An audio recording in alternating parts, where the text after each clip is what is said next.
제 예상보다는 조금 느리게 가고 있습니다. 18문제 남았는데, 뭐 뒤쪽은 단수 남기 부분이 많아서 좀 빨리 갈 수 있는 부분이 있으니까, 그래도 여러분들 너무 힘들기 전에, 최대 한번 몰아서 한번 해봅시다.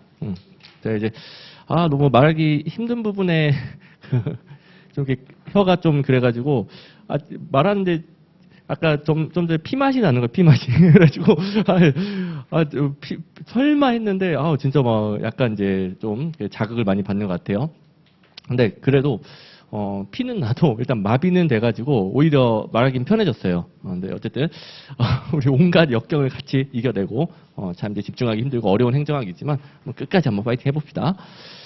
자, 동기부여 이론에 관한 설명으로 옳은 것은, 자, 동기부여 이론들 많죠. 학자 이름도 왜 이렇게 많은지 진짜, 너무너무 부담이 될 수 있는데, 각 이론들은 이해는 잘 돼요.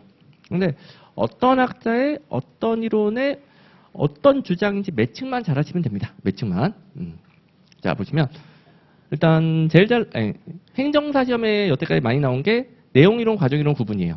이건 억지로 외우려면 안 헤어지죠. 자연스럽게 계속 보다 보면은, 그러니까 내용이론 먼저 싹 몰아서 보고, 그 다음에 과정이론 보다 보면은 자연스럽게 됩니다. 어쨌든 이제 많이 나오니까 여러분들 대비를 잘 하셔야 됩니다. 메슬로우의 욕구 계층 이론, 엘더퍼의 ERG 이론, 내용이론, 허츠버그의 욕구 충족의 이원론, 맥그리거 등등, 부르메의 기대 이론, 아담스의 형평성 이론, 과정 이론. 자, 그리고 이제 어마어마하게 잘 나오는 엘더퍼랑 메슬로우 바꿔서 내는 패턴인데요. 일단 메슬로우가, 자, 이 앞부분 메슬로우가 이런 주장을 했어요.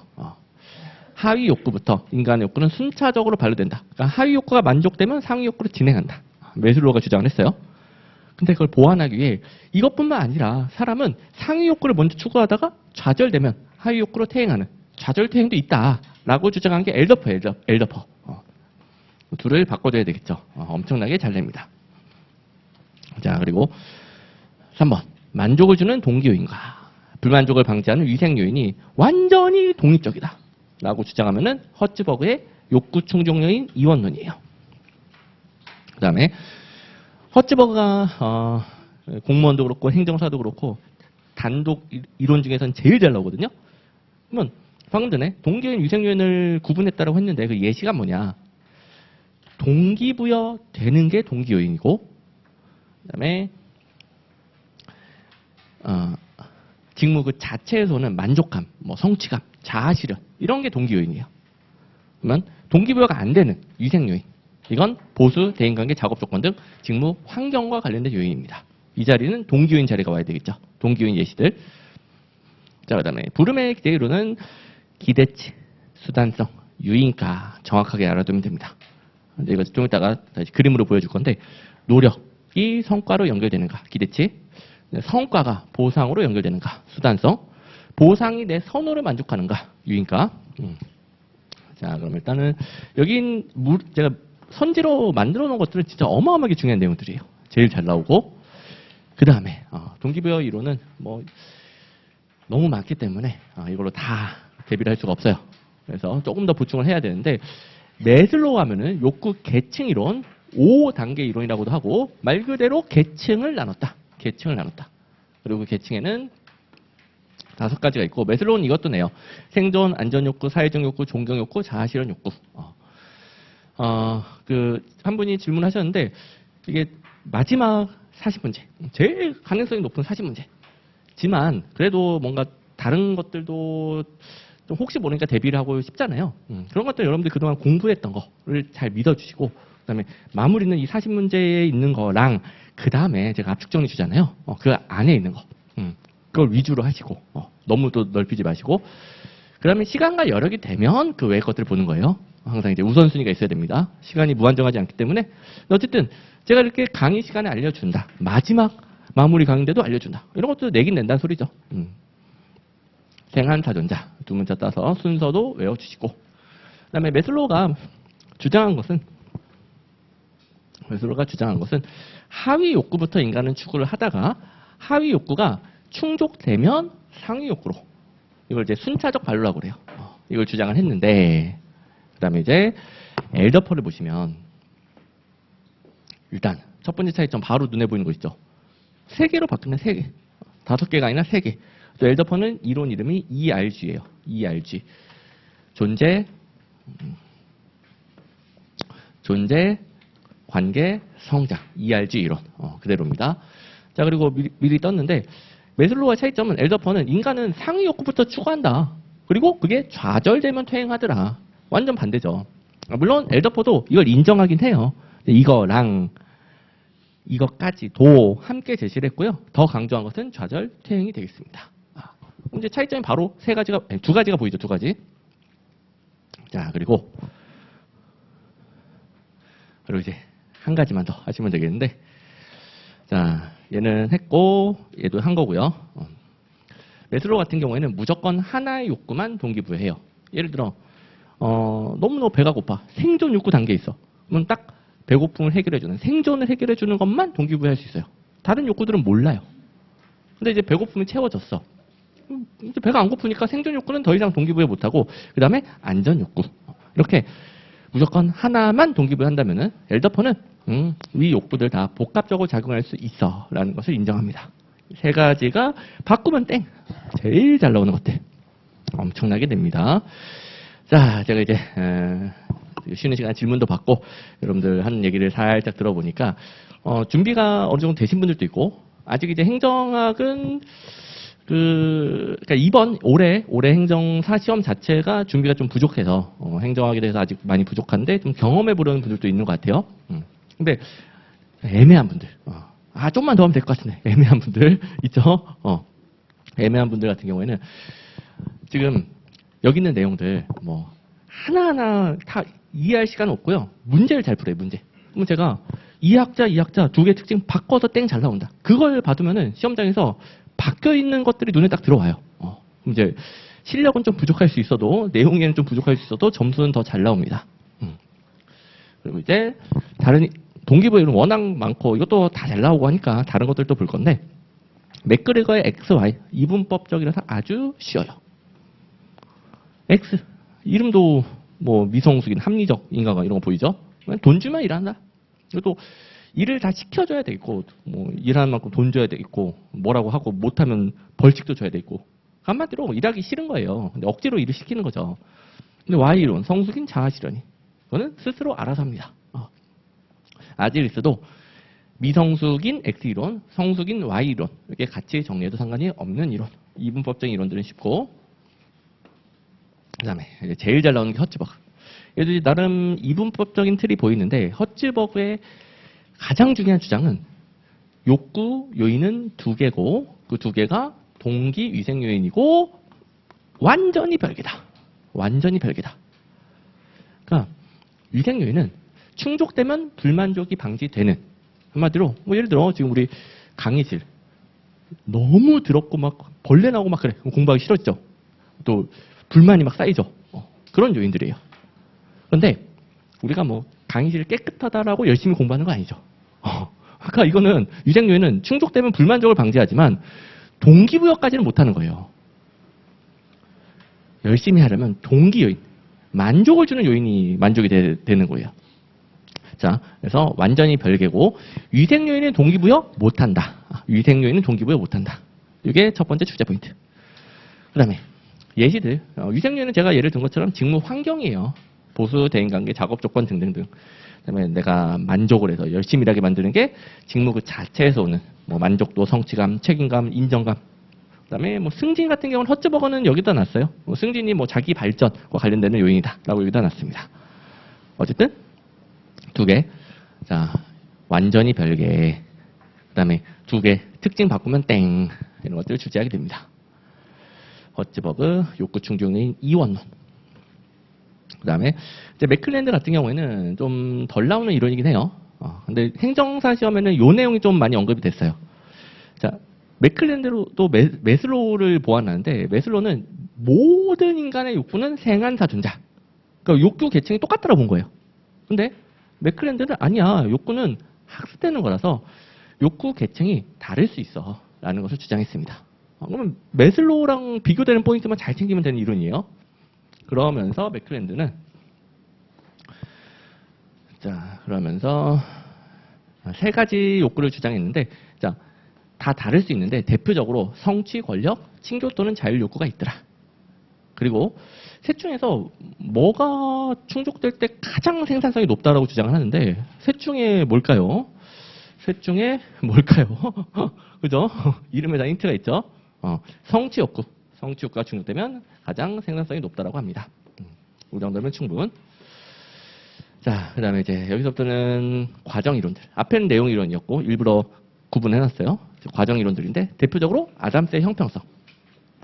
아담스는 이름 그대로 형평한지 여부. 형평한지 여부는 다른 사람과 비교를 해봐야 돼요. 다른 사람과 비교를 해봐야 돼요.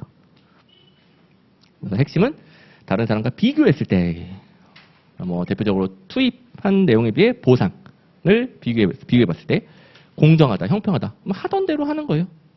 근데 불공정할 때, 그 불공정성을 해소하기 위한 동기가 유발이 됩니다. 근데 아담스 형평성은 좀 특이한 게 이 동기 유발이 꼭 열심히 일하는 걸 의미하지 않아요. 그냥 지금의 그 불공정한 상태, 그 불공정한 느낌만 없어지면 돼요. 이것만 좀 오해하지 않으면 되겠고, 어쨌든 불공정할 때 동기가 유발되더라. 근데 열심히 일하는 걸 의미하는 건 아니다. 그리고 이제 부름의 기대로, 요거 잘 대비해야 됩니다. 이거는 어마어마하게 중요하고 잘 나오는데 행정사는 좀 덜 나왔어요. 이건 무조건 잘 나옵니다. 행정사에서도 부름의 기대 이론은 내면 똑같은 걸 내는데요. 노력이 성과로 연결되는 정도를 기대치라고 한다. 성과가 보상으로 연결되는 정도를 수단성이라고 한다. 보상이 내 선호를 만족하는 정도를 유인가 혹은 유의미성, 이건 뭐 다양한 용어를 씁니다. 매력성 이라고 한다. 이거 내는 거예요. 그러니까 얘네 셋을 바꿔서 땡을 내든가 아니면 얘네들을 바꿔서 땡을 내든가. 그래서 노기성, 성수보, 보유선 합쳐서 뭐 노기성수 보유선 혹은 이제 그림으로 시각화 시켜놨으니까 여기서 바뀌어 있는 것을 문장에서 잘 찾으시면 되는 거예요. 됐고, 자, 제가 주는 자료들은 공부하기 가장 편안하게 되어 있습니다. 이제 조직이론 마지막은 리더십.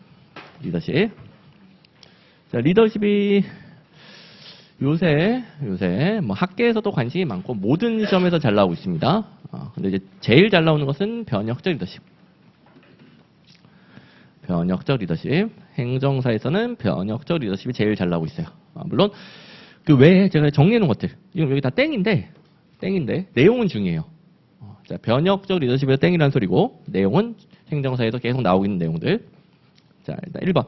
신체, 성격, 사회적 배경 등 선천적인 개인적 자질. 자질론, 특성론이에요. 특성론.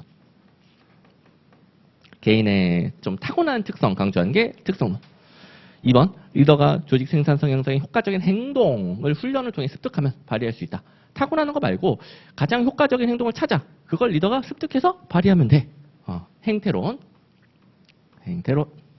리더십 연구. 3번. 잘 봐야 됩니다. 모든 상황의 최고의 행태를 찾는 게 행태론. 그런데 모든 상황에 적합한 리더 행동이 없어. 왜? 상황에 따라 달라지니까.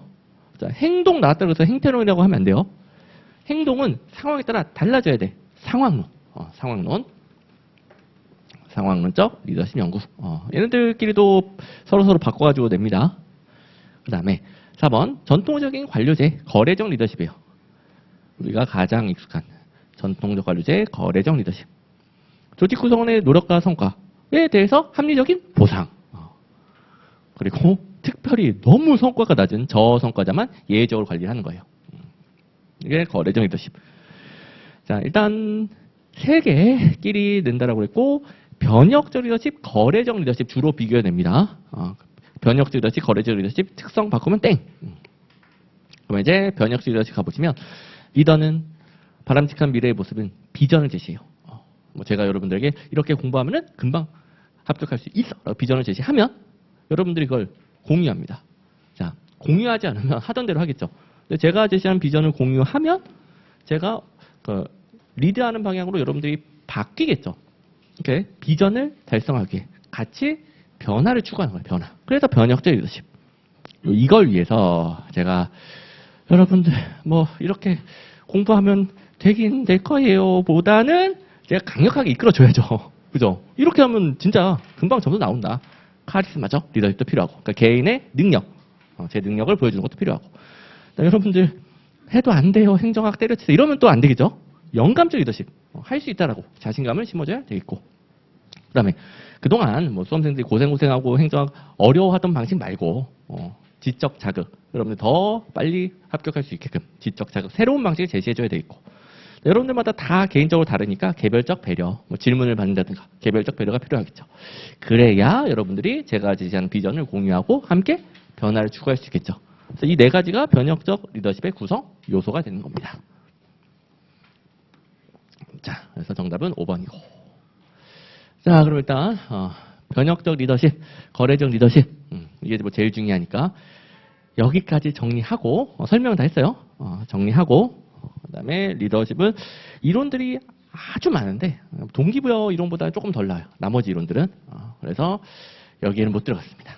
근데 뭐 시간과 여력이 되면 더 보는 거고 오늘은 못 보는 거고 그렇게 이제 중요도 우선순위 아까 설명해 준 대로 저희가 감당 가능한 데까지. 자, 그다음에 여기서부터는 인사이론. 자, 인사이론은 앞부분은 좀 이해를 잘 해야 돼요. 앞부분이 흔들리면 나머지 다 꼬여요. 그래서 잘 좀 이해할 수 있게 만들어 놨는데 1번 옆간지. 정당에 대한 충성도 및 공헌도에 따라 공무원을 임용하기 때문에 민주주의 발달을 저해하였다. 땡 잘 나오는데요. 옆간주의는 국민의 다수가 지지한 대표가 정치 지도자 자기 말 잘 듣는 관리를 뽑아서 국민의 다수가 지지한 공약을 실현하는 원리예요. 그러면 민주주의 발달에 기여한 원리예요. 이걸 지금하고 비교하면 안 돼요.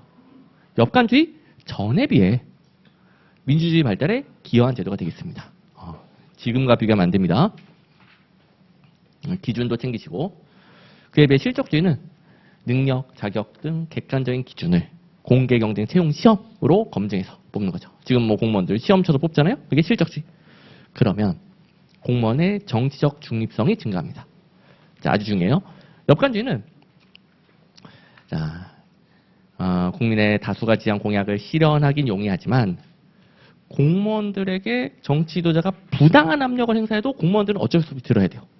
근데 공무원들은 이 정치 지도자가 뽑을 수도 있고 자를 수도 있는 거예요. 그게 옆간주의. 말 무조건 다 들어야 돼. 그러면은 뭐 특정 이익에 관련되는 거, 뭐 부정부패를 시켜도 들어야 돼요. 그러면 정치적 중립성이 깨지는 게 옆간주의예요. 정치적 중립성은 공무원은 국민 전체에 대한 중립적인 봉사자여야 된다. 그런 의미인데 옆간주의에서는 집권정당, 정치 지도자 편만 들어야 되잖아요. 그래서 이 문제를 해결하기 위해 윌슨이 자 다시 등장했습니다. 우드로 윌슨이 실적주의 도입하고 정적 중립성을 위해 실적주의를 도입한 거예요. 공무원의 신분을 보장하고 정치랑 행정을 분리, 정치행정 이원을 함께 도입을 했던 겁니다. 그리고 이제 정치 지도자의 리더십을 강화할 수 있는 건 옆간주의겠죠. 정치 지도자가 공무원을 꽉 잡고 있으니까 옆간주의. 장점은 국민의 요구에 대한 관리적 대응성이 높아집니다. 국민의 다수가 지지한 공약을 실현할 수 있으니까.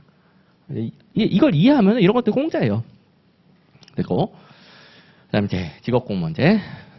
자, 옆간주의, 실적주의, 직업공무원제 세 가지는 정말 잘 이해해야 됩니다. 그냥 개념 자체.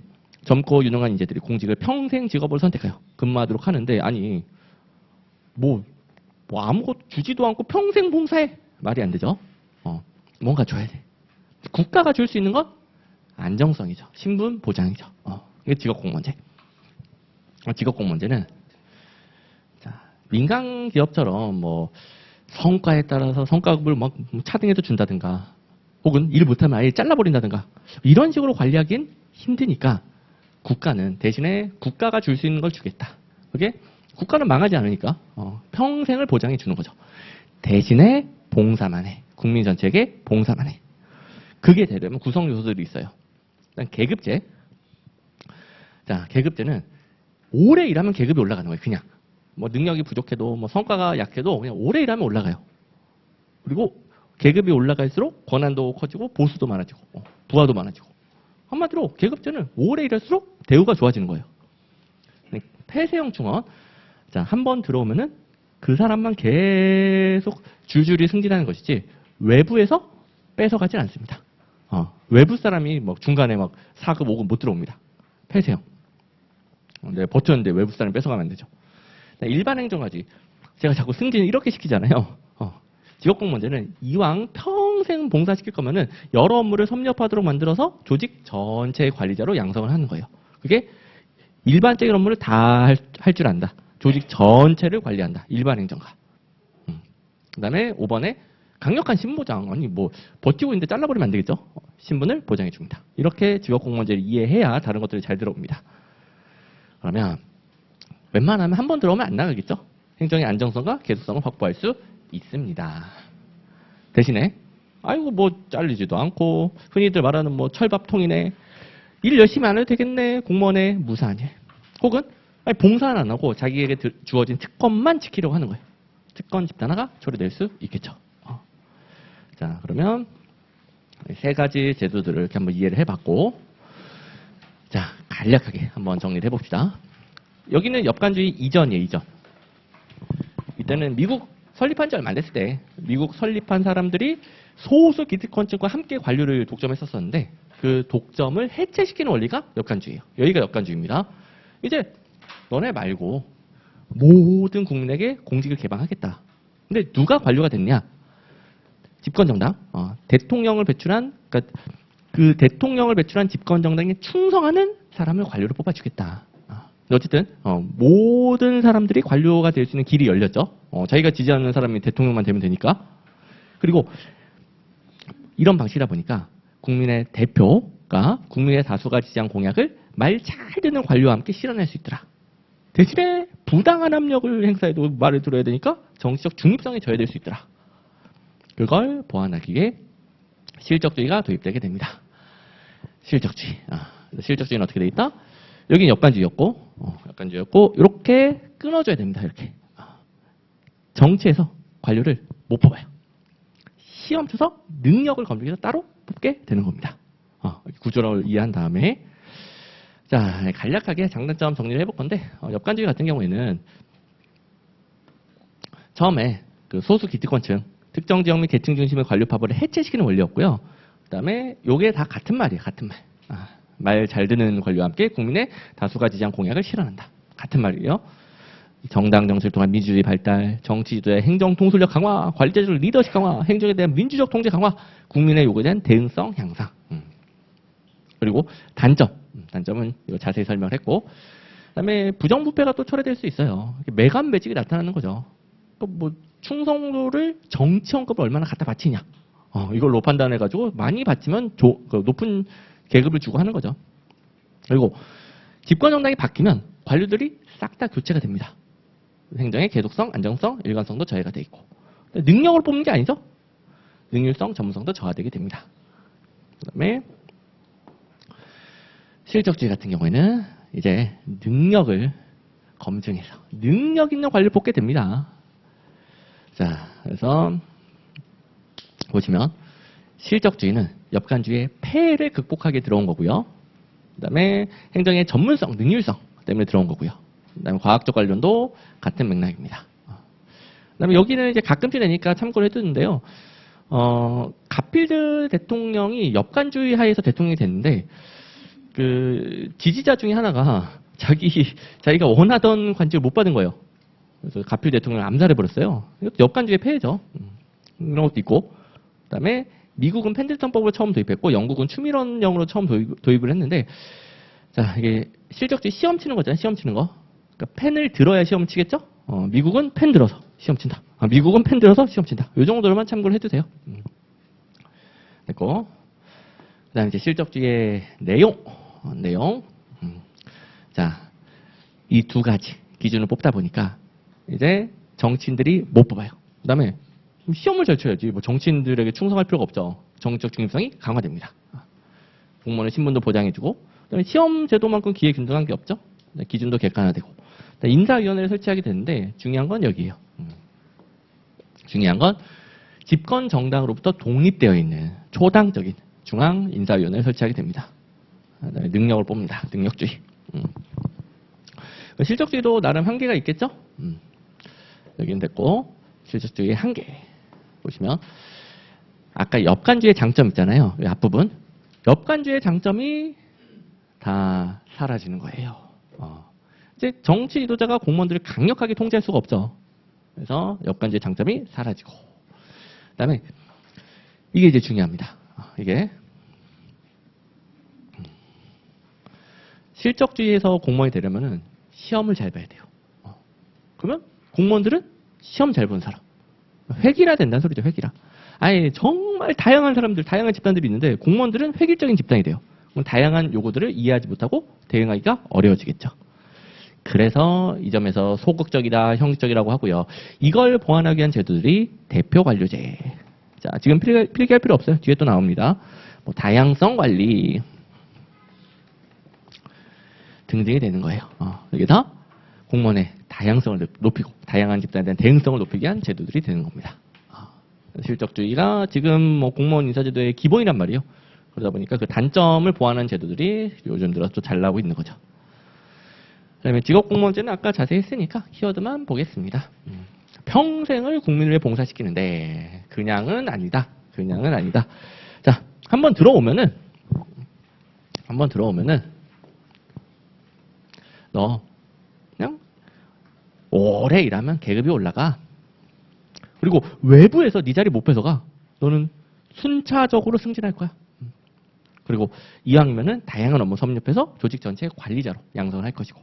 그다음에 너 안 자를 테니까 안심하고. 중간에 잘라버리면 버틸 윤이 없죠. 안 자를 거니까 계속 갈 거야. 이런 원리예요. 그래서 네 가지 구성 요소가 이렇게 네 가지 구성 요소가 중요하다. 계급제, 폐쇄형 충원, 일반 행정가주의, 강력한 신보장. 그 반대되는 개념들이 땡으로 나오는 거예요. 땡. 직업공무원제가 이 네 가지를 중시한다. 땡. 자, 직위분류제, 개방형 충원, 전문행정가주의, 신보장, 약화. 이건 또 다시 할 거니까요. 지금은 직업공무원제에서 땡이다. 이 정도만 됐고. 그다음에 이런 내용들 특징을 하다 보니까 직업공무원제에서는 굉장히 일관성, 계속성이 증가하겠죠. 공무원들이 웬만하면 안 나가니까. 그다음에 특권이 주어지니까 일체감, 봉사정신도 증진되고. 그다음에 전문 직업 분야로 확립한다. 전문 직업 분야라는 것은 평생 직장을 말하는 거예요. 뭐 행정사 자격증처럼 한번 그 자격증 있으면 평생 먹고 살 수 있는 직업이잖아요. 공무원도 이렇게 전문직화하겠다. 그다음에 일반 행정가 양성에 유리한데 여기서 이제 질문 많이 하는 거. 일반 행정가 양성에 유리하다는 것은 특정 업무에 대한 전문성은 부족해지게 되는 거예요. 여러 가지를 두루두루 하니까 하나에 대한 전문성은 부족해집니다. 근데 이거랑 전혀 다른 내용이에요. 이거는 행정의 업무상 전문성이 떨어진다는 소리고 전문 직업 분야는 평생 직장을 말하는 것이고 그다음에 단점. 일 안 해도 열심히 안 해도 계속 올라가니까 무사한 일, 복지부동, 공무원 집단이 폐쇄적이고 뭐 정치인들의 말 안 들어도 되겠고 특권만 지키려고 그래. 관료주의와 특권 집단화. 그다음에 여기 또 정치적 중립성이 있네. 자, 신문보장이 강력하면은 정치인들이 관리를 못 자르죠. 정치적 중립성이 강화됩니다. 그런데 같은 이유로 정치 지도자의 통솔력은 약화되겠죠. 강력하게 통제할 수가 없으니까. 이렇게 다 연결된 내용들. 자, 빨리 해서 아쉽기는 하지만 그래도 중요한 내용들 이렇게 정리를 했으면은 여러분들 기억이 남을 것이고. 그다음에 이제 계급제가 직업공무원제 원리라고 그랬습니다. 여러분들 계급제가 직업공무원제 원리입니다.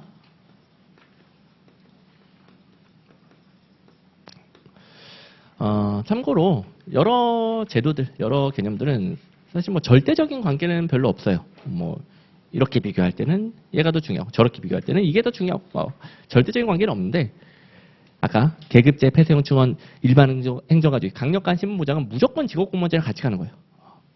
그리고 계급제랑 직위분류제를 비교할 때 무조건 같이 가는 겁니다. 무조건. 공짜가 되는 거죠. 보시면 일단 니은 계급제에서는 직업공무원제 원리, 일반 행정가주의를 취합니다. 여러 가지 업무를 다 두루두루 해봤어요. 그래서 만약에 이거 빵꾸 났네? 내가 대신할게. 다 해봤으니까. 직무 변화에 따라 공무원을 수평적으로 이동하기 용이합니다. 탄력적인 인사관리가 가능해요. 근데 직위분류제는 어떻습니까? 직위분류제는 한 사람이 하나만 주거를 하는 거예요. 다른 거 못해요. 탄력적인 인사이동이 안 되는 거죠. 요게 이제 직위불제, 계급제 비교할 때 제일 잘 나온 내용. 그다음에 직위불제는 방금 설명했듯이 한 사람이 한 직무만 합니다. 그래서 이 직무에 따라서 직무급을 줄 수 있어요. 이걸 갖다가 동일 직무, 동일 보수 원칙이라고 하고요. 그러면 더 어려운 직무를 맡으면 보수를 더 많이 받으니까 보수의 형평성도 높아져요. 근데 계급제, 직업공무원제는 두루두루 다양한 업무를 하다 보니까 한 직무에 대한 보수 주기가 어렵죠. 주로 생활급, 연공급이라고 그래요. 그냥 오래 일하면 오래 일할수록 보수가 올라갑니다. 그다음에 자 밑에 세 가지 개념, 세 가지 선지들. 여기서 이제 6가지 개념을 구분하는 걸 연습을 해야 됩니다. 오케이. 자 이제 슬슬 조금씩 전자출판이 익숙해지고 있네요. 자 이제 여기서 6개를 구분해야 되는데 첫 번째. 직렬을 먼저 볼게요. 직렬은 종류가 여기가 이제 종류가 다른 거거든요. 직무의 종류가 유사해요. 그다음에 여기가 난이도 책임도가 다 다른 거겠죠. 위로 갈수록 어려운 거. 난이도 책임도는 다 달라요. 그래서 직렬은 이런 개념이에요. 이런 개념. 종류는 다 비슷하네. 난이도 책임도는 다 다르네. 그다음에 직렬 내에서 담당 분야가 더 유사한 직무의 군은 뭐냐면 직렬을 더 쪼갠 거예요. 더 쪼개면 직류가 됩니다. 직류. 그다음에 직렬 여러 개를 묶어내면은 직군이 됩니다. 직무의 종류가 광범위하게 유사한 직렬의 군. 그다음에 여기서 다시 한번 할 거예요. 이거. 요 개념. 보통 이제 급 개념이죠. 몇 급. 등급이라고 하는데 등급. 종류는 다 달라요. 근데 난이도 책임도는 유사해요. 그래서 종류는 다르지만 곤란도, 난이도, 책임도 섞어 쓰는 거 유사하면은 등급. 그다음에 직급은 종류도 유사하고 난이도, 책임도도 유사하고 그래서 등급의 일부가 직급이 돼요. 자, 근데 어렵죠 되게. 뭐 어떻게 풀어야 되지? 뭐 잘 들어오지도 않고. 그래서 요 요령이 필요합니다. 한 2분만 있다가 요령 알려줄 것이고. 자, 일단 계급제, 직위불제 먼저 정리하고 그다음에 그 요령을 좀 이따가 배우면 되는 거예요. 자, 계급제는 직업공무원제 원리이다. 그래서 신분보장 강해, 폐쇄형 중원 일반 행정과 같이 갑니다. 직업공무원제 특징 무조건 같이 갑니다. 이거는 사람 중심이라고 하는데 공무원, 개별 공무원별로 여러 가지를 고려해서 너는 9급 공무원, 너는 8급 공무원, 공무원별로 설정을 해줘요. 그에 비해 직위불제는 어떻다? 직무별. 직무의 종류, 난이도, 책임도를 고려해서 이 직무는 어떤 종류, 어떤 난이도를 가지고 있고 이걸 직위라고 하고 너가 이것만 담당해. 사람은 중요하지 않아요. 직무가 중요해. 직무. 사람은 기계 부품이나 마찬가지예요. 이거 못하네? 잘라버려. 다른 사람. 그래서 직무의 전문가를 뽑는 게 직위분류제. 신분보장 약해질 수밖에. 내부에 없으면 외부에서라도 데리고 와야 돼요. 전문가가 중요해요. 하나만 하니까 전문행정가. 바로바로 대비가 되죠. 그리고 이런 특징들 뭐 엄청나게 잘 나오는데 지금 다 보기는 어렵고 제일 잘 나오는 거 직위분류제가 직무급이 가능합니다. 계급제가 탄력적, 인적자원 활용, 수평적 이동이 가능합니다. 그리고 나머지는 여러분들이 참고. 그리고 이제 제가 본다고 했던 아까 6가지를 구분해야 된다고 그랬는데 이게 문장으로 보면 너무 헷갈리거든요. 그래서 이게 좀 필요해요. 첫 번째, 직렬은 이렇게 길쭉한 개념이라고 그랬죠. 직렬. 자, 이거 외울 필요 없어요. 직렬은 길쭉한 개념인데 이게 뭐냐. 종류는 비슷하다라고 그랬고 난이도 책임도는 다 다르다라고 그랬어요. 비슷한 거 기준으로 외워버리는 게 제일 문제가 잘 풀려요. 직렬, 종 이렇게. 자, 종류 아니면 난이도 책임도예요. 직렬, 종. 종류만 유사해. 난이도 책임도는 달라. 직렬, 종. 직렬. 그다음에 직류, 직군은 그림 보면 이해가 바로 됩니다. 직렬을 쪼갰더니 직류. 직렬을 묶어냈더니 직군. 쉽죠? 자, 그리고 등급은 이런 개념. 종류는 다 다른 것들이 모여 있고요. 난이도 책임도는 비슷하겠죠. 이번에는 난이도 책임도가 유사해요. 자, 유사한 거 기준으로 외워야 됩니다. 유사한 거 기준으로 난이도 책임도만 유사하다? 등급책. 근데 난이도, 곤란도, 책임도, 자격 수준 이런 걸 섞었었는데 책임도는 안 바꿔요. 책임도는 거의 책임도로 나와요. 거의 시험은 책임도를 껴서 나옵니다. 등급책. 그다음에 직급은 등급의 일부. 뭐 일반 8급, 세무 8급, 우정 8급 이렇게 종류까지도 좀 더 유사하게 맞춰놨어요. 그러면 직급, 종류도 유사해, 책임도도 유사해. 직급, 종책. 직급은 종류, 난이도, 책임도 다 유사하다. 직급, 종책. 다시 직렬, 종, 등급책, 직급, 종책. 쉽죠? 유사한 거 기준으로 외우면 끝. 그다음에 다 쪼개고 나니까 한 사람의 직무 단위를 직위라고 하고요. 그래서 이름이 직위 분류제가 되는 겁니다. 6가지 구분시킨 게 잘 나옵니다. 오케이. 자, 그다음에 이제 27번으로 넘어가 봅시다. 27번.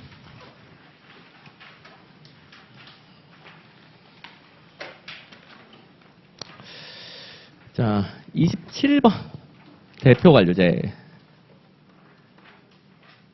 배경보다 자, 한 7, 8분 전에 한 것 같은데요. 실적주의 소극성. 실적주의는 공무원이 획일화되기 때문에 다양한 집단에 대응하기가 어렵다. 대표 관료제는 다양한 집단에 대응할 수 있도록 만든 건데 그 원리가 뭐냐. 사회를 구성하는 각종 집단의 인구 비율을 맞춰서 관료제를 구성하는 거예요. 예를 들어 뭐 농부가 한 20% 있더라. 농부가. 그러면 관료도 농부 출신 20%. 회사원 한 40% 있더라. 회사원 출신은 40%. 또 뭐 해볼까요? 자영업자 한 30% 있더라. 지금 사회 인적 구성 비율을 관료제도 그대로 반영해서 비율을 맞추는 거예요. 그리고 약자 집단도 대변합니다. 예를 들어 장애인 집단이 한 5%가 있더라. 관료제도 5%는 장애인 출신으로. 자, 여러분들 뭐 양성평등 목표제 이런 거 들어보셨죠? 남자 비율이 너무 많고 여자 비율이 너무 많으면 조절하죠. 그런 것처럼 인적 구성 비율을 맞추는데 맞춰놓고 나서 대표 관료제의 전제 조건은 뭐냐면은 자기 집단을 대변할 것이다. 자영업자들은 자영업을 해봤기 때문에 그 고충과 뭐가 필요한지 알아. 그걸 바탕으로 자영업자 집단을 대변할 것이다. 라고 보는 거예요. 이게 대표 관료제. 자, 그렇다면 사회를 구성하는 주요 집단으로부터 인구 비율에 따라 관료를 충원하고 이들이 각자의 출신 집단에 이걸 대변하도록 한다. 대표 관료제. 요건 이제 여러분들 바로 나올 것이고 배경 설명했죠. 1번 공무원이 획일화되는 실적주의의 폐단을 극복하기에 등장을 했더라. 해가 뭐 실적주의, 역한주의 서로 바꿔가지고 땡 잘 됩니다. 아주 잘 나오는 패턴이고요. 그리고 2번을 전제 조건을 하는 거예요. 소극적 대표성이 뭐냐? 사회 구성 비율을 그대로 반영하는 거. 적극적 대표성이 뭐냐? 실제로 각자 자기 집단을 대변하는 거. 그걸 가정하는 제도예요. 항상 잘 된다가 아니에요. 이걸 가정, 전제하는 제도이다. 항상 이어진다 그러면 틀려요. 전제한다는 맞고. 그다음에 잘 된다라고 쳤을 때 다양한 집단에 대한 대응성 올라가겠네. 약자 집단도 대변하니까 형평성 올라가겠네. 대신에 능력으로 뽑은 게 아니죠. 출신 집단을 뽑았죠. 능력을 뽑은 게 아니니까 전문성과 생산성은 약화되겠네. 그다음에 같은 맥락으로 실적주의를 훼손합니다. 그러니까 실적주의의 단점을 보완하기 들어온 거 맞아요. 그러다 보니까 실적주의의 장점은 훼손하는 거죠. 능력을 뽑는 게 아니죠. 그다음에 역차별 문제. 오늘 한 그 수험생이 자기가 출입국 관리직이라고 좀 여성분들이 많은 보는 직렬이에요. 거기 시험을 쳤는데 양성평등 그것 때문에 여성들이 커트라인이 더 높아요. 왜냐면 남성 비율이 너무 적어가지고 남자를 좀 더 뽑아야 되기 때문에 커트라인이 좀 더 낮아요. 근데 자기가 이 사이에 걸려버린 거야. 남자 커트라인 넘고 여자 커트라인은 못 넘은 거야. 그럼 잠도 못 자고 억울해 미쳐버리죠. 아무튼 뭡니까? 이게 남녀 비율을 맞추기 위해 좀 한쪽 성이 차별받을까봐 남녀 비율을 맞추기 위해 양성평등 목표제를 했더니 아니 시험 점수가 더 높은데 떨어졌어. 역차별이 생기는 거죠. 그럴 수 있는 게 대표 관료제. 대표 관료제 이렇게 비율을 맞추는 것들이 다 대표 관료제예요. 여기 예시들이 있죠. 그러면 대표 관료제 충분히 다 대비가 됐을 것이고, 자, 자료들에도 딱 제가 설명해 준 그대로 들어가 있습니다. 그대로. 자, 여기 있는 내용들도 다, 요 정도만 보충하면 되겠네. 내부 통제 강화. 아이고, 죄송합니다. 보셨죠? 넘어갑시다. 내부 통제 강화 정도. 그 다음에 이제 한 개 잘 나옵니다. 한 개. 자, 여기는 문제 제가 반영을 했고요. 제일 잘 나오니까. 그 외에도 한 개들이 또 잘 나오는데, 이게,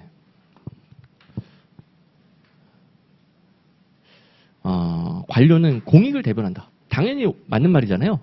근데, 대표 관료제에서 관료는 공익을 대변한다. 틀려요. 이런 문제가 나옵니다. 대표 관료제에서는 관료가 공익 대변 틀립니다. 자기 집단의 이익을 대변하는 거예요. 그게 또 단점이 될 수 있겠죠. 자기 집단의 이익밖에 모르니까. 자, 그리고 아예 전제 조건이 성립하지 않는 거야. 그러니까 소극적 대표성이 적극적 대표성으로 연결된다라고 전제하고 있었는데, 실제로는 소극적 대표성 확보도 어렵고, 뽑아놨더니 이제 농부 출신이라서 뽑아놨는데 농사 안 지어요. 나는 관료야. 농사 안 지으니까 농부를 대변할 이유가 없고, 관료로서 재사회해야 되고, 적극적 대표성도 확보가 안 될 수가 있는 거죠. 이런 비판까지 대비하면 끝. 자, 그리고 이제 28번 근무 성적 평정이네요. 28번 근무 성적 평정. 자, 여기는 아시다시피 근무 성적 평정 방법들이 나오고 그 오류들이 나옵니다. 오류들. 근데 방법들은 너무 많고 그에 비해 조금 출제 비중이 덜해요. 그래서 오류를 중심으로 잘 공부를 해주시고, 방법은 제가 여기에 띄워주는 것들만, 제일 잘 나오는 것들만. 근무 성적 평정의 기본은 도표식 평정. 근데 이게 별게 아니라 여러분들 설문조사 할 때 제일 좋음, 보통, 나쁨, 제일 나쁨 이런 거 있잖아요. 그걸 선택하는 거예요. 상관이 직관, 선엄, 그러니까 주관적인 기준을 바탕으로 평정하는 거예요. 그래서 주관적인 편견이나 자의성이 개입할 가능성이 가장 높아요. 한마디로 도표식이 가장 편한데 가장 오류가 많이 발생해요. 그래서 다른 것들이 개발이 된 겁니다. 그래서 어떤 문제가 나오냐면 각종 오류들 보완하기 위해 다른 게 나왔는데 그 오류 방지 방법이 도표식 평정 척도법이다. 다 땡이에요. 다 땡. 도표식 평정이 오류가 가장 많이 발생합니다. 방지 방법으로 도표식 나오면 다 땡이에요. 그 다음에 2번 성적 분포가 과다하게 한쪽으로 쏠리는 관대화, 집중화, 엄격화 경향, 한쪽으로 쏠리는 분포상 오류라고 하죠. 이런 것들은 방금 봤듯이 방지 방법으로 도표식 나오면 다 땡이고, 2번은 강제 배분법 잘 나옵니다. 강제 배분법. 비율이 미리 정해져 있죠. 한쪽으로 쏠릴 수가 없죠. 성적 분포 비율이 정해져 있는 거. 그다음에 두 개 헷갈리기 때문에 두 개 좀 내요. 직무 분석으로 기준을 마련하는 거예요. 행태 기준 척도법. 직무 분석으로 직무별로 잘하는 행태부터 못하는 행태까지 기준을 마련하면 행태 기준 척도법. 근데 직무와 관련된 행태의 발생 빈도수 몇 번을 하는가? 몇 번 하는지 알려면 관찰을 해야죠. 계속 관찰해야 되는 거 행태 관찰 척도법. 빈도수를 체크한다. 자, 그리고 더 잘 나오는 오류 갑니다. 오류. 그 중에서 제일 잘 나오는 거. 하나의 평정 요소에 대한 평정이 이와 성격이 다른 평정 요소에도 영향을 미치는 거. 그러니까 저도 이제 그 행정고시 합격하고 나서 행정고시 답안지 채점을 좀 하는데 1문을 잘 쓰면은 2문, 3문도 잘 쓰겠거니 하고 좀 편견이 생겨요. 연쇄 효과라고 그래요. 1문과 2문은 별개잖아요. 각각 채점을 해야 되는데 1문 워낙 잘 쓰니까 2, 3문도 잘 썼겠거니 하고 좀 대충 하게 돼. 그러니까 하나의 평정 요소가 다른 평정 요소에도 긍정적인 연쇄 영향을 주는 거예요. 연쇄 효과. 연쇄. 자, 행정학은 이름에 힌트가 있어도 좋죠. 연쇄 효과. 혹은 후광 효과라고도 합니다. 그 다음에 5번. 성별, 나이, 지역, 대학 등 평정 요소가 아닌. 자, 4, 5번을 잘 구분해야 되는데 4번은 평정 요소가 평정 요소에 영향을 주는 것이고 5번은 평정 요소 말고 아니 성별, 나이, 지역, 대학 이런 것들은 평정 요소 아니잖아요. 이런 평정 요소가 아닌 사람에 대한 편견, 선입견, 고정관념 이런 게 영향을 주는 게 상동오차, 상동오차가 되는 겁니다. 이거는 참 이상한 표현 같아요. 일본식 한자어 같은데 상동 오차라고도 하고 풀어서 그냥 선입견에 의한 오류. 됐죠? 그다음에 이걸로 다 대비가 안 되는 좀 양이 많은 내용이니까 다시 한번 정리하는데 도표식은 각종 오류 많이 발생한다. 다 하긴 어렵고 중요사건 기록법도 중요하니까 보긴 볼 건데 도표식에서는 평정자의 주관적인 요소가 너무 많이 개입되잖아요. 중요사건 기록법은 개인의 중요한 행태들을 과거부터 쭉 기록을 해놓는 거예요. 중요사건 기록법. 그다음에 행태 기준은 아까 했죠. 직무분석으로 기준 마련. 행태 관찰, 중요사건의 빈도수는 관찰해야 나옵니다. 자, 헷갈리니까 마지막에는 그냥 직무분석으로 기준 마련한다. 행태 기준. 빈도수 관찰해야 나오죠. 행태 관찰. 그다음에 이제 강제 배분법. 이게 분포상우를 방지한다고 그랬죠? 분포상우를 방지해서 강제 배분법 잘 나오는데요. 분포상우를 방지. 분포상우를 방지. 분포상우류가 한쪽에 쏠리는 오류란 말이에요. 근데 강제 배분법은 애초에 A 20%, B 뭐 30%, 뭐 C 30%, 뭐 D 20% 분포 비율이 정해져 있습니다. 애초에 비율이 정해져 있기 때문에 한쪽으로 쏠릴래야 쏠릴 수가 없는 거예요. 이게 강제 배분법. 뭐 대학교에서 상대평가할 때 이런 식으로 하죠. 이게 강제 배분법이 되겠습니다. 그리고 그다음에 이제 오류 가보시면 오류 가보시면 제일 잘 나오는 게 연쇄 효과, 후광 효과예요. 문제에서 했고 이제 분포상 오류가 한쪽에 쏠린다라고 그랬는데 이거 구분시킬 수 있어요. 근데 어렵지 않죠. 관대하는 높은 점수에 엄격하는 낮은 점수에 쏠리는 거예요. 기준이 관대하다, 기준이 엄격하다. 중간은 집중하. 그다음에 이런 경향들이 규칙적이고 일관적이면 규칙적 오류, 일관적 오류. 쉽죠? 항상 높은 점수 혹은 항상 낮은 점수 이러면 규칙적 오류. 그런데 총계적, 불규칙적 이런 것대로 언제는 높은 점수에 쏠리다가 언제는 낮은 점수에 쏠리다가 왔다리 갔다리 그러면 불규칙적, 총계적 오류. 그리고 제가 넘어가는 것들은 같이 넘어가셔도 됩니다. 안 나오니까. 이제 시간적 오류 측면에서 근접 효과 잘 내는데요. 이건 평정 시점 직전에 행동이 크게 영향을 미치는 거예요.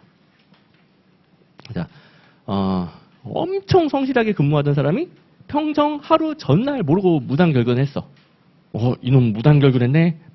태도 점수 빵점. 그동안은 어마어마하게 성실했는데도 불구하고 평정 직전 효과가 너무 크게 영향을 미치는 거죠. 근접 효과. 최초는 그와 달리 첫인상. 처음에 초기 실적이 크게 영향을 주는 거죠. 그리고 이게 좀 나올 수 있습니다. 근접 효과 방지 중요사건 기록법. 근접 효과 방지 중요사건 기록법. 중요사건 기록법은 과거 사건부터 쭉 기록을 해왔어요. 그래서 가까운 사건만 보는 게 아니라 과거 사건들 쭉 보죠. 근접 효과를 방지할 수 있습니다. 그리고 상동 오차, 유형화, 선입견에 의한 오류 했고요. 그다음에 행정사는 여기까지만. 오류들이 되게 많거든요. 더 이상 할 게 없습니다. 더 이상 하면 안 돼요. 여기까지만. 자, 그리고 이제 29번은 징계가 보이네요. 징계. 엄청나게 내죠. 징계.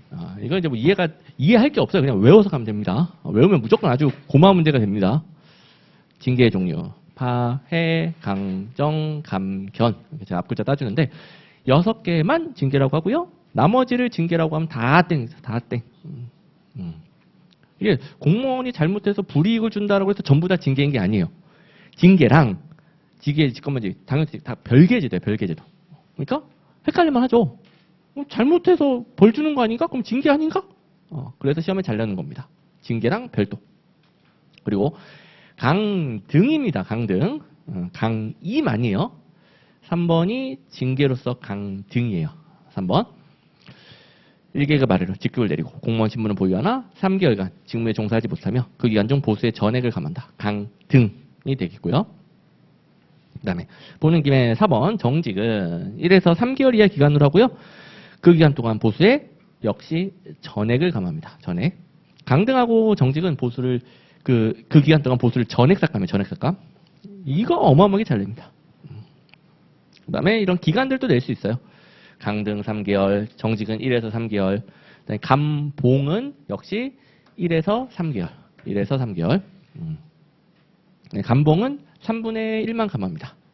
자, 다시 한번 정리할 거예요. 워낙 잘리기 때문에. 그다음에 파면 해임은 자르는 거예요. 자르는 거. 잘랐을 때 파면으로 잘리면 5년이 지나면 복직할 수가 없고요. 그러니까 공무원이 다시 될 수가 없고, 해임으로 잘리면 3년이 지나지 않으면 공무원이 될 수 없습니다. 해임이 그 파면이 더 센 거예요. 앞쪽 갈수록 더 센 겁니다.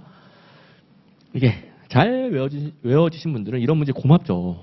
근데 이제 외울 때까지가 괴로워. 그래서 제가 정리를 해드리겠습니다. 자, 파해, 강정, 감, 겸만 징계라고 하고요. 낼 수 있는 것들 다 있어요. 위에 4개를 중징계, 아래 2개를 경징계. 파면 해임만 자르는 거고 나머지는 자르는 거 아닙니다. 그리고 파면으로 잘리면 5년 동안 공무원 될 수 없다. 해임으로 잘리면 3년 동안 될 수 없다. 파면으로 잘리면 퇴직급여도 감액이 돼요. 자, 위로 갈수록 센 거라고 그랬어요. 해임은 퇴직급여가 감액되진 않아요. 예외는 있지만 원칙적으로 감액되지 않아요. 그 다음에 강등은 1계급 아래로 내리는데 조심해야 될 게 강임, 강등 바꿔가지고 땡 정말 잘 내는데 강임은 1계급 아래로 내린다는 똑같은데 일단 징계가 아니에요. 그리고 공무원이 잘못해서 1계급 아래로 내리는 게 아니에요. 어쩔 수 없이 되는 거, 어쩔 수 없이. 그래서 이런 뭐 3개월 직무정지, 3개월 보수 전액삭감 이런 게 없어요. 그래서 강임이랑 헷갈리면 큰일 난다. 어쨌든 강등은 3개월 직무정지, 그리고 그 기간 동안 일을 안 하네 보수 전액삭감. 자, 전액 엄청나게 된다고 그랬습니다. 전액삭감. 네, 정직. 정직은 1에서 3개월 기간 직무정지고 그 기간 동안 일을 안 하네 보수 전액삭감. 역시 전액삭감 엄청나게 되고요. 감봉은 1에서 3개월 동안 3분의 1 삭감. 여기는 전액 아니에요. 감봉은 3분의 1 삭감. 견책은 징계 절차를 거쳐서 나오면 견책일 뿐이고요. 그냥 혼내는 거예요. 혼내는 거. 별건 없고. 자, 그러면 제가 자료를 드렸으니까 여기 있는 것들이 잘 나오는 거예요. 요 안에 있는 것들은 절대 틀리면 안 됩니다. 자, 이제 예산이 보이네요. 예산이. 자, 11문제 남았고 파트로는 재무이로 그리고 행정 환류 조금 그다음에 지방자치로 남았는데 자, 이 11문제 얼마나 걸릴라나. 이제 한 번에 가긴 해야 됩니다. 이거 한 번에. 근데 이제 속도 조절을 좀 할게요. 자, 그래도 웬만하면 6시 이내에 끝내야 될 것 같고, 그다음에 여러분들이 너무 또 집중력이 떨어지면 안 되니까. 자, 중요한 것들은 당연히 설명을 드리는데, 이제 암기 부분은 좀 빨리 넘어갑니다. 그렇다면 이제 30번에서 전통적 예산원칙, 현대적 예산원칙 구분하는 문제. 행정사도 아주 좋아하는 문제예요. 이거는 현대적 예산원칙은 공부 안 해도 돼요. 전통적 예산원칙만 정확하게 공부하면 다 풀립니다. 초점이 현대적 예산원칙이 있지 않아요. 전통적 예산원칙이 있어요. 그리고 전통적 예산원칙은 원래부터 얘네들끼리도 구분시켜야 돼요. 2번 모든 수입은 국고에 일단 편입된 후 지출돼야 된다. 통일성의 원칙. 여기다가 다른 원칙 넣으면 땡 이런 식으로. 3번 한 회계연도의 모든 세액과 세출을 예산에 계상해야 된다. 완전성 혹은 총계주의 원칙. 자, 이거 다 설명하기는 어려워가지고 제가 대표적으로 2개를 넣어놨는데 2개를 또 헷갈려합니다. 잘 보시면 3번 완전성은 수입이든 지출이든 아무것도 빠뜨리지 마. 그러니까 완전성 혹은 총계주의. 근데 여기도 뭐 수입 여기 지출 나오니까 뭐 헷갈리잖아요. 전혀 달라요. 전혀. 통일성은 돈 생겼으면 일단 국고에 집어넣어. 그 다음에 지출해. 좀 달라요. 국고 통일이에요. 국고 통일. 가장 이해하기 쉬운 비유가 우리 또 남자들 같은 경우에는 좀 그 즉흥적으로 돈을 많이 써. 술 취해가지고 뭐 친구들 술 먹을 때 내가 낼게. 다음날 일어나가지고 30만 원 누가 샀지? 내가 한 거 맞나? 그죠? 그랬을 때 수입을 와이프에게 입금합니다. 일단은 월급 들어오면 와이프에게 입금을 해. 그러면 와이프가 돈을 관리를 하면은 조금 더 체계적으로 지출할 수 있겠죠. 좀 즉흥적인 지출을 줄이고. 그러니까 통일성의 원칙은 마누라 통일. 수입이 생겼으면 마누라에게 통일한다. 그거예요, 그거. 그래야 체계적으로 관리가 되는 거예요. 체계적인 지출 계획이 나오는 거예요. 이렇게 이해하면은 완전성하고 다르구나. 완전성은 그냥 아무것도 빠뜨리지 말고 기록하시오. 그게 아니고 좀 다른 차원이구나. 보이죠? 그다음에 단일성, 단일성 좀 헷갈렸는데요. 단일, 통일 한 글자 차이인데 단일성은 별게 아니라 통장이 하나여야 된다. 통장 여러 개인 거에 비해서 통장이 하나인 게 관리가 더 편하죠. 통제가 더 잘 되죠. 통장이 하나, 회계장부가 하나여야 된다.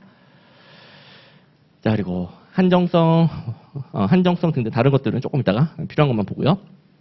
예외 문제를 냅니다. 예외 문제를 냈는데 이거는 한 방에 정리를 하겠습니다. 다 읽지 말고 이제 표로 한 방에. 자, 다른 것들은 여러분들이 봐도 어렵지가 않아요. 근데 제가 단일성, 통일성, 완전성 제일 헷갈려하니까 설명을 드렸고, 이제 예외들 문제를 냈는데요. 예외. 여러분들이 그동안 외워왔던 방식이 있으면 그대로 하시고 너무 안 외워지면 이 두 문자를 활용을 해요. 사전 의결 원칙의 예외, 사고 이월, 준예산, 전용, 이체. 자, 이시 집안들이 많아서 이체는 채자, 성결처분, 수입대책경비, 긴급명령, 예비비. 사준, 전체, 선수, 긴예. 단순함기 하면 됩니다. 한정성은 전용, 이용, 예비비, 추가 경정예산, 2월, 이용이 있자예요. 나머지는 뒤에 2월, 계속비, 앞당겨, 충당 사용. 한, 전이, 예, 추월, 계속, 앞. 단일성, 단추, 특기에서 추가 경정예산, 특별하게 기금. 조금 더 다시 할 거예요. 통일성은 통, 목수, 특기. 특기 겹치죠. 통, 목수, 특기. 목적세, 수입대책 경비. 완전성은 완전. 여기서 조심해야 될 게 다른 데는 전용이 전자가 전용인데 완전에서만 전대차가 아니에요. 완전. 순수, 현, 기, 차. 순계산, 수입대책 경비, 현물출자, 기금, 차감물자대. 그래서 너무 힘드신 분들은 이걸 활용을 하시고 단순함기 해야 되니까 여러분들에게 맡깁니다. 반복. 그리고 이제 31번. 너무너무 중요한 문제. 자, 시험에 일반에게 특별하게 기금 비교 잘 내고요. 그리고 추가 경정예산, 수정예산 비교 잘 내고요. 준예산, 잠정예산, 가예산 잘 내고요. 다 합쳐놨어요. 거의 다 한 방에 됩니다. 자, 일단 우리나라에서 세입세출 예산이라고 하면 일반회계랑 특별회계예요. 세입세출 예산은 일반회계, 특별회계. 기금만 별도. 그다음에 특별회계는 특정한 사업이나 자금을 운영하기 위해 일단 여기도 출제 포인트입니다. 사업 운용, 자금 운용 다 돼요. 그다음에 기금은 자금 운용만 가능하고요. 신축적으로 운영하는 거예요. 그래서 특별회계 자금 운영 가능하지만 특별회계가 자금을 신축적으로 운영한다라고 하면 틀려요. 그죠? 그다음에 설치는 법률. 둘 다 설치는 법률. 이런 부분 내고요. 제일 잘 내는 게 이겁니다. 일반회계, 특별회계, 기금 전부 다 국회에 제출하고 국회 심의 의결을 받아야 돼요. 일반회계 마찬가지로 특별회계와 기금 전부 다 국회에 제출하고 국회 심의 의결을 받아야 된다. 제일 잘 됩니다. 그리고 추가 경정예산, 수정예산은 서로 개념 바꿔서 땡. 이게 제일 잘 나오는데요. 자, 이게 구조가 여러분들이 이런 게 부족하면 너무 안 들어오기 때문에 어쩔 수 없이 조금만 설명합니다. 행정부에서 예산 편성을 하죠. 입법부에서 예산 심의를 하죠. 그러면 행정부가 예산을 편성해서 입법부에 예산안을 제출합니다. 그런데 아이고 깜빡했어요. 조금 더 추가할래요. 이게 수정예산이죠. 이미 정부가 예산을 제출했는데 거기에 대해서 국회가 심의 의결 중에 있는데 내용을 바꾸고 싶어. 수정예산. 그와 달리 여기서 예산을 확정한 거예요. 그러면 그 다음에 예산 집행이 이루어지겠죠. 본 예산으로 성립했어. 확정돼서 예산 집행 중이야. 그때 바꿀래요. 추가 경정 예산이 되는 겁니다.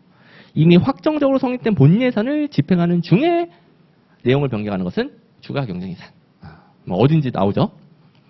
그다음에 이제 예산이 불성립한 경우가 있어요. 잘 보시면 입법부는 집행 전, 그러니까 회계연도에 집행을 할 거 아니에요? 회계연도에 집행하기 전에 예산을 확정해야 돼요. 그래야 집행을 하죠. 근데 회계연도가 시작된데 예산이 확정되지 못한 거예요. 예산 불성립이라고 합니다. 그때 우리나라의 예산 불성립 시 집행 장치는 준예산. 준예산 자, 헷갈리니까 다시 할 겁니다.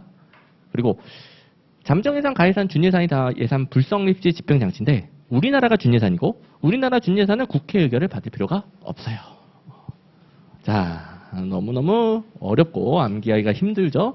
그래서 제가 표로 다 정리를 해놨습니다. 출제 포인트는 이 표에 다 있어요. 세입세출 예산에는 기금이 안 들어간다. 그래서 아까 뭐 완전성의 원칙에 예외에서 완전순수 현 기차 있었잖아요. 예산에서 빠지니까 완전성의 원칙 예외가 되는 거예요. 그다음에 특별하게 기금은 법률로 설치하고요. 목적이 조금 다르죠. 특별하게는 사업 또는 자금 운용. 기금은 신축적 자금 운용. 그다음에 일반회계 통장 하나만 있으면 될 것을 다른 통장들이 있네? 단일성의 원칙에 예외가 되는 거예요. 단추 특기였죠. 단추 특기. 그다음에 일반회계와 달리 특별회계와 기금은 별도의 수입을 별도의 지출로 충당하는 거예요. 그러면 국고 마누라 국고를 안 거치고 바로 지출하는 거예요. 안 거치고 바로 지출해요. 그러니까 통일성 원칙에 예외가 되죠. 통목수 특기. 그다음에 재원은 일반회계만 조세 수입이고요. 나머지 외울 필요 없어요. 특별회계나 기금에 대해서 주로 조세 수입이다. 땡 이거 풀면 됩니다. 일반회계만 주로 조세 수입. 이거 잘래요. 자, 우리나라 예산 과정이 있잖아요. 여기 예산 과정에서 일반회계, 특별회계, 기금의 차이는 집행밖에 없어요. 집행. 나머지 과정은 똑같습니다. 이걸 출제 포인트로 많이 내요. 뭔가 구분이 되니까 여기도 구분될 것처럼 내는데 편성 과정은 똑같이 거쳐야 되고 국회에 똑같이 제출하고 국회 심의 의결 똑같이 받아야 되고 집행할 때는 기금의 탄력성이 높겠죠. 신축적인 자금이니까. 그 다음에 마지막 결산 똑같습니다. 그래서 뭐 편성, 심의, 결산 절차에서 세 개 중에 하나가 다른 것처럼 말하면 다 땡. 공부하기 편하죠. 그리고 여기를 이제 헷갈려 하니까 이제 그림으로 그려놨는데 본 예산이 국회 심의 의결을 거쳐서 확정된 예산이에요. 근데 확정 전이면 심의 의결 중이죠. 심의 의결 중에 변경한다? 수정 예산. 근데 확정됐어. 집행 중이겠죠. 그 다음에 변경한다? 추가 경정 예산. 자, 나머지는 중요도도 그렇고 시간상으로도 그렇고 넘어가고 그 다음에 준예산, 잠정예산, 가예산이 뭐다? 예산 불성립시 집행장치. 첫 번째 출제 포인트. 우리나라는 준예산. 우리나라는 준예산. 우리나라에다가 다른 건 너무 틀립니다. 그 다음에 이제 오해하지 마시고 우리나라는 준예산 제도를 마련하고 있는데 불성립한 적은 없어요. 그래서 아직 실제로 편성한 적은 없습니다. 그 다음에 셋 중에서 우리나라 준예산만 국회 의결이 필요가 없어요. 앞에서 뭐 사사준 있었잖아요. 사사준 전체 선수기예 사사준. 사전 의결 원칙의 예외예요. 나머지는 입법부 의결을 받고 임시적인 집행을 할 수 있는데 우리나라 준예산은 받지 않고 집행이 가능하고요. 대신에 헌법이 지출 가능 항목을 규정하고 있어요. 근데 여기까지는 좀 생략할게요. 중요한 건 위에 두 줄.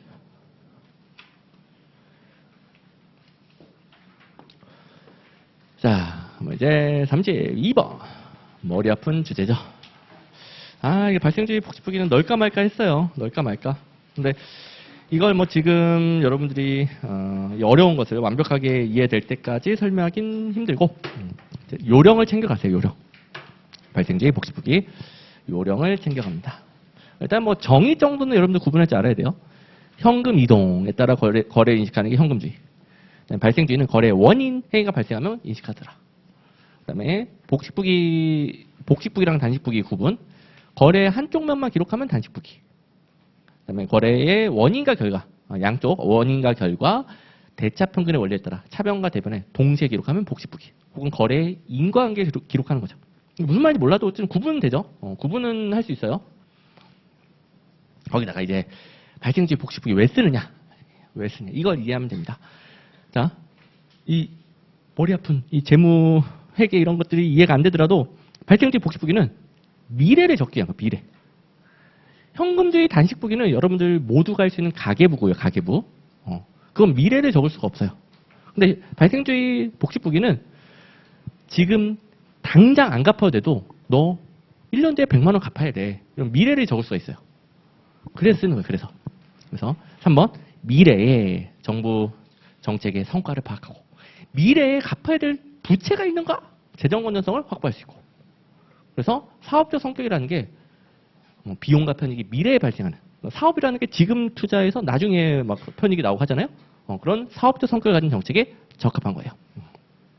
대신에 배워보셔서 알겠지만 더럽게 어렵죠. 단점 더럽게 어렵다. 그다음에 자, 4번 요령 가르쳐 드릴게요. 현금주의 단식부기에서는 미래를 적을 수가 없고 발생주의 복식부기는 미래를 적을 수가 있는 거예요. 자, 현금 외에 부채, 감가상각, 미지급비용, 미수수익 그나마 좀 쉬운 개념들이죠. 근데 이 외에 현금 외에 이상한 외계어가 나온다. 미래의 비용과 편익이에요. 뭐 부채성, 충당금, 우발성 채무 등등등 다 공부할 필요 없어요. 부채, 미래의 비용이죠. 감가상각, 낡아가는 거죠. 미래, 미지급비용, 미래에 줄 돈, 미수수익, 미래에 받을 돈. 그러니까 의미를 몰라도 이상한 용어 나오면 다 미래예요, 미래. 현금주의 발생주의 인식할 수 없다. 죄송합니다. 현금주의 단식부기 인식할 수 없다. 발생주의 복식부기 인식할 수 있다. 이것만 잘하고 오면 되는 겁니다. 미래를 고려한 종합적인 재정상태 파악이 유리한 게 발생주의 복식부기. 내용을 다 몰라도 풀 수 있어요. 이런 패턴은 계속 반복되는 패턴이고 몰라도 풀 수 있다. 몰라도 풀 수 있다. 넘어가 버렸네. 자, 그리고 행정사에서 좋아하는 게 있습니다. 재무제표. 행정사는 재무제표를 좀 좋아하더라고요. 재정상태표, 재정운영표, 순자산 변동표가 있고요. 여기다가 뭐 현금 흐름표 넣으면 땡. 세 가지밖에 없어요. 그다음에 셋 다 발생주의 복식부기. 우리나라 재무제표에 현금주의 단식부기 땡. 그러면 끝.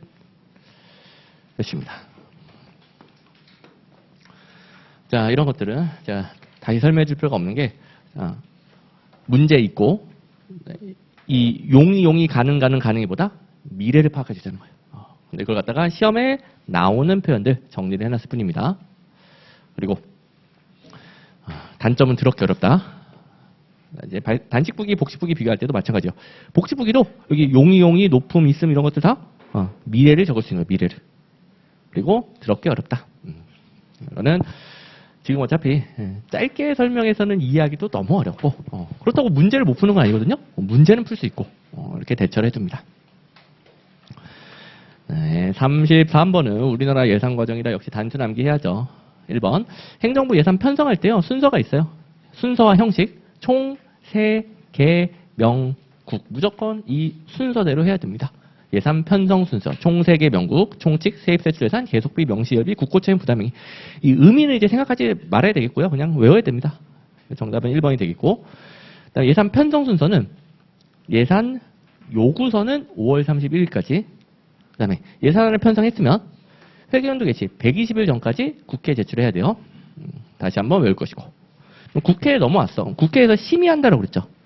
심의 순서는 시정연설, 상임위원회 예비심사, 예산결산특별위원회 종합심사, 그 다음에 본회의 의결. 그리고 심의할 때 국회는 정부의 동의 없이 정부가 제출한 지출 예산 각 항의 금액을 증가하거나 세비봉을 설치할 수 없는데요. 의미는 어려우니까 생략하고 국회는 정부의 동의 없이 예산 증가시키는 거 혹은 세비봉 설치도 증가죠. 이건 하여간 정부 동의 없이 증가시키는 행위를 할 수 없다. 딱 이것만 챙기면 돼요. 할 수 없다. 동의 없이 이제 동의가 있는지 잘 보시고 설치할 수 있다는지 없다는지 잘 보시고 그럼 문제 다 풀립니다. 의미를 몰라도 풀어요. 그리고 결산. 결산에서 제일 잘 나오는 건 이거예요. 정부가 집행한 결과를 평가하는 게 결산이죠. 근데 집행 결과 위법하거나 부당한 게 있네? 이거 무효 취소 못해요. 자, 결산으로 집행한 결과를 무효 취소 못한다. 무효 취소 못한다. 외워야 됩니다. 이거는. 자, 우리나라 제도는 우리나라가 정한 그대로 다시 반복밖에 없겠죠. 자, 기본 틀 집행한 연도가 회계연도, 그 전에 행정부 예산 편성, 입법부의 예산 심의, 그다음에 집행한 다음 연도의 결산. 이 과정에서 예산 편성 순서와 형식, 총 3개 명국 외워야 되고, 그다음에 예산 편성 행정부의 절차 1월 31일까지 중기 사업계획서를 각 중앙관서는 중앙행정기관들 기획재정부 장관에게 제출합니다. 기획재정부 장관이 중앙예산기관이죠. 그걸 다 모아가지고 예산안 편성 지침을 만들어서 3월 30일까지 각 중앙관세청에게 보내줘요. 그러면 5월 30일까지 예산 요구서를 제출하게 되는 거예요. 자, 제가 생각하는 내용들까지 못 외운다 하더라도 적어도 3개의 135, 3개의 135, 또 시각화되어 있으니까 누가 누구에게 줬는지 바로 들어올 겁니다. 그리고 이제 기획재정부 장관이 다 받으면은 국회에 제출하는데 회계연도 개시 120일 전까지 제출해요. 여기서 저 헷갈리면 안 되는 게 헌법에는 90일 전까지 제출하도록 되어 있어요. 헌법에는. 근데 헌법 얘기가 없으면 120일 전까지 제출해요. 국가재정법이 당겨놨어요. 자, 그러면 방금 전에 봤던 문제에서 2번에 첫 번째 줄 끝에 행정부는 예산안을 편성하여 회계연도 개시 90일 전까지 국회에 제출해야 된다. 헌법 얘기는 눈 씻고 찾아봐도 없습니다. 헌법 얘기가 없으면 무조건 120일에 120일. 헌법 규정상을 물어봤을 때만 90일. 됐고. 그다음에 이제 입법부로 넘어왔어요. 예산 심의. 자, 시정연설 상임위원회 예비심사. 이게 다 설명할 시간 없지만 이름도 예비예요. 예비. 또 상임위원회가 여러 개가 있고 담당 행정부처가 있어요. 각각 부분적인 예비심사라는 게 상임위원회 예비심사. 이름 예산결산 특별위원회? 예산결산 총괄하는 거 총괄. 이름만 봐도 그렇죠? 종합심사. 순서가 이렇게 나와야 되겠죠? 마지막 본회의 의결. 그 다음에 본회의 의결은 회계연도 개시 30일 전까지 해야 됩니다. 30일. 그 다음에 얘를 좀 챙겨봅니다. 우리나라는 예산은 예산의 형식이에요. 당연한 말이지. 그게 무슨 말이에요? 법률이 아니란 소리예요. 법률이 아니다. 우리나라 예산은 예산의 형식이고 법률이 아니다. 법률이 아니다. 법률이 아니기 때문에 대통령이 거부권을 행사할 수가 없습니다. 대통령제에서 거부권은 원래부터 법률에 대해 할 수 있는 법률. 예산에는 못합니다. 자, 그리고 아까 예산을 증액하거나 세비모 설치지 국회는 정부 동의 없이 불가능하다라고 그랬죠. 이게 버전이 두 가지예요. 예산결산특별위원회, 상임위원회 이렇게 내기도 해요. 결론은 똑같아요. 동의 없이 불가능. 동의 없이 불가능. 삭감은 맘대로 해도 돼요. 삭감은. 근데 증가시키는 거. 동의 없이 불가능. 국회, 정부 버전을 내든 예결위, 상임위 버전을 내든. 그다음에 예산도 마찬가지고 기금도 마찬가지예요. 제가 예산과 기금은 집행할 때만 차이가 있다고 그랬죠. 다른 단계는 다 똑같아요. 외우기 편할 것이고. 이제 무슨 말인지 몰라도 풀어야 됩니다. 이거는. 그다음에 이제 마지막 결산은 행정부에서 먼저 5가지 단계를 거칩니다. 자, 다음 연도에 여기는 다. 회계연도에 다음 연도 2월 10일까지 출납 사무를 완결하고 각 중앙관서별로 결산보고서를 2월 말까지 기획재정부 장관에게 주고 기획재정부 장관이 전체 국가결산보고서 만들어서 감사원을 줍니다. 자, 결산에서 등장하는 게 감사원이에요. 감사원. 감사원이 결산 검사 및 결산 확인을 합니다. 확인. 감사원은 행정사 시험에서는 조금 좋아하는 편이에요. 많이는 안 나오는데 다른 시험에 비해서는 감사원 자체에 대해서 좀 냅니다. 기출문제 참고를 해보시고. 그다음에 감사원에서 검사를 받으면 5월 20일까지 기획재정부 장관에게 주면 이제 드디어 국회에 제출하게 되는 거예요. 그래서 5가지 절차가 보이죠. 5가지 날짜가 있어요. 그래서 5가지 절차 외운 다음에 210, 2말, 410, 520, 531까지 외워주시면 다 대비가 되긴 하는데 뭐 어쩔 수 없죠. 반복밖에 없죠. 그나마 좀 제가 시각화 시켜놨으니까 순서는 잘 보일 거예요. 자, 그리고 입법부로 넘어옵니다. 자, 입법부가 최종적으로 결산을 승인합니다. 자, 감사원이 하는 건 결산 확인이고 입법부는 결산을 최종 승인하게 되는데 절차는 입법부의 예산 심의랑 좀 다르죠. 시정연설이 없습니다. 시정연설이 없고 나머지는 똑같아요. 나머지는 똑같다. 그리고 이거 제일 잘 나온다고 그랬죠? 자, 여기뿐만 아니라 행정부 입법부 포함해서 모든 결산 절차에서 행정활동을 무효 취소할 수 없습니다. 없습니다. 오케이. 그러면 또 반복하는 건 여러분들의 몫이 되겠고 반복하면은 잘 풀립니다. 자, 그리고 7문제, 행정 환류 2문제, 지방자치론 5문제, 제가 비중은 다 맞춰놨어요. 여기 이제 어렵지 않게 금방 갈 수 있을 건데 일단 행정 활용 쪽은 어려운 건 없어요. 네, 이 문제는 사실 연습을 안 시켜도 되는데 너무 쉽기 때문에 근데 너무 많이 나와요. 행정사에서는 정말 사랑하는 문제. 행정 통제, 내부 통제, 외부 통제. 내부 통제는 행정부 자체적인 통제. 외부 통제는 행정부 외부에서 하는 통제. 이거 너무 쉽죠. 자, 감사원 대통령 소속이에요. 계층제, 인사관리제도. 기획재정부 장관, 중앙행정기관이죠. 국무총리, 행정부 있죠. 행정부 안에 있으면은 내부 통제. 국회는 입법부, 행정부 밖에 있죠. 세부적인 제도들은 볼 필요가 없습니다. 주체만 보면 돼요. 아무튼 뭐 행정사가 사랑하는 문제. 그리고 이제 내부, 외부도 내지만 이걸 제일 많이 내요. 공식, 비공식도 내긴 내요. 근데 이건 쉬워요. 공식은 행정부, 입법부, 사법부밖에 없어요. 나머지는 다 비공식. 그다음에 선생님 그러면 내부는 행정부 자체적인 통제인데 내부 비공식이 가능한가요? 공무원의 마음속 비공식. 됐죠? 그다음에 이제 바로 연결되는 내용인데 옴부즈만 제도는 일반적으로 입법부 소속이에요. 입법부 소속. 외부 통제예요. 근데 우리나라 옴부즈만을 평가받는 국민권익위원회는 국무총리 소속이에요. 내부 통제, 내부 통제. 됐죠? 그다음에 바로 이제 바로 옴부즈만을 보시면 옴부즈만 잘 나옵니다. 옴부즈만. 자, 옴부즈만은 행정부의 활동에 의해서 시민들이 피해를 입을 수 있잖아요. 그걸 시민들이 옴부즈만에게 일러 바치면 돼요. 옴부즈만이 조사하러 가는 거예요.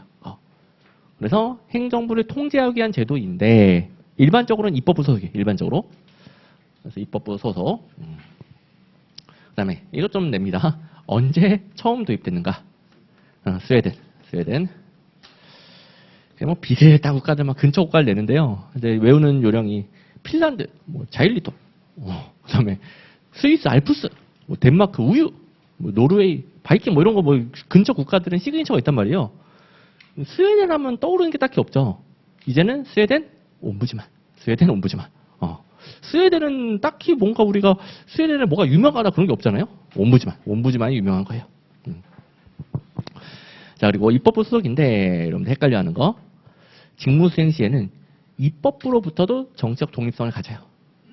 모순되는 거 아닙니다. 그다음에 여기도 마찬가지. 입법부 소속의 공식적인 제도예요. 그런데 비공적인 성격이 높아요. 이게 옴부즈만으로 임명된 사람의 능력에 의존하다 보니까 비공적인 성격이 높습니다. 뭐 장단점이 있죠. 이게 공식적 제도에서는 하기 어려운 것들을 옴부즈만은 좀 구석구석 통제할 수 있어요. 그래서 꼭 명백한 불법행위 외에도 좀 부당한 행위 등등들 구석구석 통제할 수 있어요. 대신에 사람에게 의존하다 보니까 너무 큰 권한은 못 줍니다. 자, 그다음에 원칙은 국민이 일러 바치면 조사하는 거예요. 근데 예외적으로 너무 공익 침해가 심하면 직권으로 조사가 가능합니다. 원칙 예외에 바꿔서 땡 잘 내고. 그다음에 옴부즈만은 너무 큰 권한을 못 준다고 했죠. 행정기관의 결정이나 행위를 무효로도 할 수 없고 취소 변경도 할 수 없어요. 옴부즈만은 시정조치 요구만 해요. 요구. 이것 좀 고쳐주세요. 요구만 하는 것이지 직접 무효, 취소, 변경 안 돼요. 잘 냅니다. 그다음에 우리나라 옴부즈만 국민권익위원회 입법부 소속이다? 땡. 외부 통제다? 땡. 우리나라 옴부즈만은 행정부 소속. 그리고 하나 더 냅니다. 행정부 중에서 국무총리 소속. 국민권익위원회는 입법부 땡, 대통령 땡 이렇게 내게 됩니다. 그리고 자, 국민권익위원회는 일반적인 옴부즈만에 비해서 권한이 매우 약해요. 옴부즈만에 없는 권한은 똑같이 없어요. 그리고 직권조사, 사전심사권도 없어요. 옴부즈만은 예외적으로는 있잖아요. 직권조사가 가능하다고 그랬죠. 예외적으로. 국민권익위원회는 예외적으로도 없어요. 자, 이제 한 문제로 싹 정리를 해봤고 보시면 제가 다 설명드렸던 내용들 특징에서도 다 문제에 반영을 한 내용들에다가 이것도 제가 아까 설명한 겁니다. 불법 행위만 통제할 수 있는 게 아니라 여러 가지 비공적인 성격을 이용해서 부당행위를 통제할 수 있고 융통성이 높더라. 대신에 직접적인 너무 큰 권한은 못 준다. 개인의 옴부즈만의 개인의 능력에 의존하다 보니까 그래서 법적 구속력 없어요. 법적 구속력이 없어요. 그리고 직접 변경 취소 무효 불가능해요. 강제 집행도 없어요. 직접적인 감독권도 없어요. 이런 것들도 잘 내고요. 자, 그리고 이제 우리나라는 제가 아까 강조드린 거에다가 다른 권한들은 다 똑같은데 직권조사권, 사전조사권도 없다는 거. 더 없어요, 더 없어. 옴부즈만은 우리나라 옴부즈만이 더 미약하다. 됐습니다. 자, 그리고 역시 쉬운 주제인데요. 쉬운 주제. 자, 제가 아까 행정 환류가 2문제라고 했는데 3문제네. 3문제. 지방자치론이 4문제. 자, 쉬운 주제인데 참 또 이걸 행정사 시험에 매우 사랑합니다. 뭐 공무원 시험 이 정도까지 안 내는 부분인데요. 이건 너무 많이 내기 때문에 빠삭하게 다 대비를 하셔야 됩니다. 어렵진 않아요. 행정개혁, 행정을 뒤집어 엎는 건데 구조적 접근은 구조 바꾸는 거예요. 고전적 조직이론에 따라 조직 구조의 설계를 바꾼다. 쉽죠. 권한 배분, 명령 개통, 통솔 범위, 분권화의 수준, 권한과 책임의 한계 다 조직 구조에서 배우는 것들이죠. 공짜. 과정적 기술적은 업무 과정을 바꾸는 거예요. 업무 과정. 그다음에 3번 행태적, 인강미적. 주로 행태적으로 나옵니다. 행태적. 개인의 행태 바꾸는 거예요. 감수성 훈련, 조직 발전 기법 이런 것들이 개인의 행태를 바꾸는 거예요. 관료의 가치관, 신념, 태도를 바꿉니다. 네, 문화적 접근은 문화와 관련된 상징, 신화, 의례. 뭐 문화와 관련된 용어 맞네. 근본적으로 개혁한다. 통합적은 이 모든 것들을 다 통합적으로 개혁한다. 자, 그래서 쉬운 주제이긴 한데 좀 정리가 필요한 것은 구조, 관리기술, 행태적. 구조는 거의 공짜, 조직이론에서 배우는 거. 그다음에 행태적은 뭐 관료 개인적인 내용이 나오고요. 뭐 감수성 훈련이랑 조직 발전 기법 정도만 잘 챙기면 돼요. 감수성 훈련, 조직 발전 기법. 그리고 관리 기술. 이건 업무 과정이다. 업무 과정이다. 자, 이름에 다 힌트가 있거든요. 업무 과정 재설계. 행정 과정의 새로운 과정 분석 기법. 장비, 수단, 과정이 들어가죠. 뭐 양식, 수단, 절차, 과정상 필요한 것들이고. 얘는 뭐 별로 안 나오니까 넘기고. 얘도 첫 번째 거 그냥 넘길게요. 과정을 바꾸는 과정.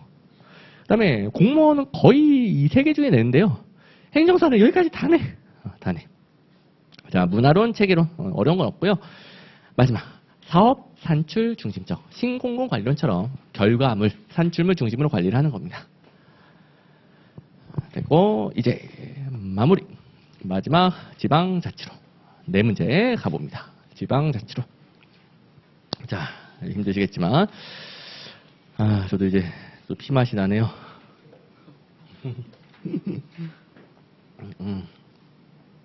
자, 힘드시겠지만 지방자치단체 사무배분 기본 원칙부터 어려운 내용은 없습니다. 좀 암기해야 될 부분이 있지. 빨리 갈 수 있어요. 조금만 힘내봅시다. 자, 일단 행정사 시험에서는 보충성의 원칙을 매우 사랑합니다. 미친 듯이 냅니다. 보충성만 계속 냅니다. 보충성은 뭐냐? 이 모든 원칙들은 기본적으로 지방자치단체에게 사무를 최대한 많이 주는 거예요. 요즘 시대에 지방자치 뭐 다 대세란 말이에요. 일단 지방에 먼저 사무를 줘. 근데 도저히 지방에서 처리하기 어려울 때 중앙이 보충하는 거예요. 3단계로 나누면 기초자치단체가 처리하기 어려우면 광역자치단체. 광역자치단체가 처리하기 어려우면 국가. 그죠? 지방에 최대한 먼저 주는 겁니다. 기초, 광역, 국가로 나누면 기초에 최대한 먼저 주는 겁니다. 이러면 쉽게 이해가 되죠. 자, 그리고 현지성, 종합성. 밑에 있는 3개가 그나마 좀 잘 나오는 거고 작년에는 현지성을 냈어요. 작년에는 이름 그대로 현지에 가깝게 이건 광역하고 기초하고 사무가 경합하는 거야. 누구 줄까요? 기초. 무조건 현지에 가깝게. 그러니까 3개 다, 5개 다, 또 3개가 잘 나오고 다 원리는 최근에는 지방 정부에게 최대한 많은 사무를 주는 거예요. 현지성은 헷갈리면 경합하면 기초 먼저 줘라. 그다음에 종합성은 특별지방행정기관과 보통지방행정기관 사이인데 특별지방행정기관은 국가기관이에요. 국가기관. 보통 지방행정기관은 그냥 보통 생략해도 돼요. 일반적인 지방행정기관. 사무가 경합하면 누구 줘야 될까요? 보통 지방행정기관. 그 지역에 보통 지방행정기관이 다른 사무와 함께 종합적으로 처리하도록 내비둬라. 국가기관 주지 말고. 됐죠? 이 세 개가 가장 가능성이 높고 나머지는 읽어보면 됩니다. 이름 그대로예요. 원리는 똑같다. 원리는 똑같다. 자, 보충성 뭐다? 지방에 먼저 주고 도저히 못하면 중앙. 세 단계로 나누면 기초에 먼저 주고 도저히 못하면 광역, 광역이 도저히 못하면 중앙. 그리고 그다음에 현지성. 광역과 기초가 경합해. 기초 줘야지. 종합성. 특별지방행정기관과 보통지방행정기관이 경합해. 보통지방행정기관 줘야죠. 보통지방행정기관을 줘야죠. 그렇죠? 오케이. 자, 세 문제 남았습니다. 끝이 보이죠? 이제는 진짜 끝이 보이죠? 여러분들 너무너무 대단합니다. 자, 너무너무 좋습니다. 일단 자주재원, 의존재원 구분. 자주재원, 의존재원 구분. 자주재원, 의존재원 구분. 지방세랑 세의 수입이 자주재원. 지방교부세, 국고보조금, 조정교부금이 의존재원. 그 다음에 이제 여기를 잘 봐야 됩니다. 여기는 지방세 문제를 좀 많이 내는데 외우기가 참 껄끄러워요. 근데 이 순서대로 외우면 돼요. 순서대로. 지방세는 목적세 2개가 있고 보통세 9개가 있는데 먼저 목적세 2개밖에 없으니까 지방교육세, 지역자원시설세를 외워버려요. 그리고 목적세는 무조건 광역자치단체에서 징수하게 됩니다. 기초에선 징수하지 않아요. 그 다음에 이제 보통세 9개가 있는데 보통세 중에서 지방소비세, 취득세, 내저세. 제가 소비치례라고 부를 거예요. 소비치례. 소비치례는 무조건 광역자치단체. 그 다음에 재산세. 재산세는 무조건 기초자치단체. 자, 특별시, 광역시, 도, 광역자치단체. 자치구, 시군, 기초자치단체. 그 다음에 등록면허세 잘 봐야 되는데 등록면허세.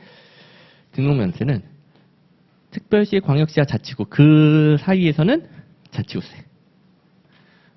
도와 시군 사이에서는 도세. 그 다음에 지방소득세, 주민세, 자동차세, 담배소비세가 나머지 4개예요. 나머지 4개는 등록면허세랑 무조건 반대로 가야 돼. 반대로. 그러니까 자치구세가 아니라 특별시, 광역시세. 도세가 아니라 시군세. 이게 제일 안 외워지고 어려운 부분인데요. 자, 지금부터 외워질 겁니다. 우리 지방세는 목적세, 보통세. 그러니까 목적세는 지방교육세, 지역자원시설세고요. 잘 보시면 이쪽이 광역자치단체죠. 광역자치단체. 이쪽이 기초자치단체죠.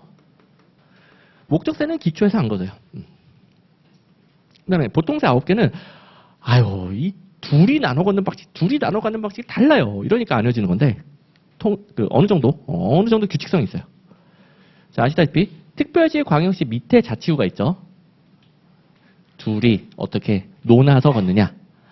도 밑에 시군이 있죠. 둘이 어떻게 논아서 걷느냐. 소비치례는 똑같아요. 지방소비세, 취득세, 내저세. 지방소비세, 취득세, 내저세. 무조건 광역자치단체. 그 다음에 재산세도 똑같아요. 무조건 기초자치단체. 규칙성이 보이죠? 그 다음에 잘 봐야 되는 게 등록면허세인데 특별시, 광역시랑 자치구 사이에서는 자치구세. 도랑 시군 사이에서는 도세. 자, 여기만 잘하면 됩니다. 소비치례 무조건 광역. 재산 무조건 기초. 자등, 도등. 나머지 4개는 등록면허세 반대편. 그러니까 자등이란 말이에요. 자등. 나머지 4개에 대해서 자치구세. 자등이니까. 이런 식으로 푸는 겁니다. 나머지 4개도 이름을 알아야 돼요. 지방소득세, 주민세, 자동차세, 담배소비세. 소비치례에서 소비는 지방소비세예요. 담배소비세가 아니라. 그리고 11개를 외우게 되죠. 자, 여기까지 문제가 나옵니다. 여기까지 외워야 돼요. 다 외우면 11개는 자동으로 외워지죠? 국세는 안 외워도 되는 거예요. 국세랑 지방세 구분시키는 문제가 나오면은 11개가 아니면 국세. 끝. 국세는 외울 필요가 없는 거예요. 그러면 이제 공부 범위가 확 줄어들죠. 이건 해야 되지만 그래도 제가 국세를 치워드렸습니다. 되고. 자, 2문제. 지방재정 조정제도인데 의존제헌이죠. 지방재정 조정제도가 의존제헌. 잘 나옵니다. 요새 잘 나옵니다. 지방교부세 종류. 이건 행정사에는 아직 안 나왔는데 이건 미친 듯이 다른 객관식이 나오기 때문에 행정사도 곧 나옵니다. 지방교부세 종류, 보통, 특별, 부동산, 소방안전 4개밖에 없어요. 분권교부세는 옛날에 사라졌습니다. 하여간 지방교부세 종류 4개를 다른 걸로 바꾸거나 추가하면 땡. 그리고 2번 지방자치단체 간 수평적 조정이 지방교부세. 그리고 지방교부세는 국세 일정 비율로 재원이 정해져 있습니다. 그러니까 국세 일부를 지방교부세로 딱 떼놓는 거예요. 그다음에 국고보조금은 중앙정부, 국가가 국가적인 목적을 위해 지방에 주는 거예요. 용도가 지정돼 있고요. 특정 재원이라고 그래요. 꼭 여기다가만 써야 돼! 라고 지정돼 있어요. 그러면 지방정부 입장에서 아니 내가 그 돈을 꼭 국가적 목적으로만 써야 되니까 마음대로 못 쓰니까 재정운영의 자율성이 저해되는 거죠. 어마어마하게 잘 나옵니다.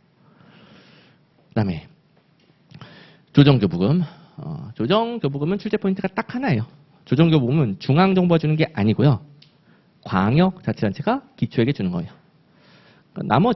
나머지는 국가 혹은 중앙정부가 지방자치단체에게 준다면은 조정교부금만 광역자치단체가 기초자치단체에게 줍니다. 출제 포인트 하나. 그리고 이제 재정자립도. 이게 또 행정사에서 좋아하고 이건 뭐 모든 시험에도 좋아합니다. 재정자립도. 근데 개념이 재정자주도랑 헷갈리면 큰일 납니다. 이게. 일단 지방교부세를 증가시키면 재정자립도가 감소하고요. 재정자주도가 증가하거든요. 이제 헷갈리니까 이건 좀 이따가 다시 한번 볼게요.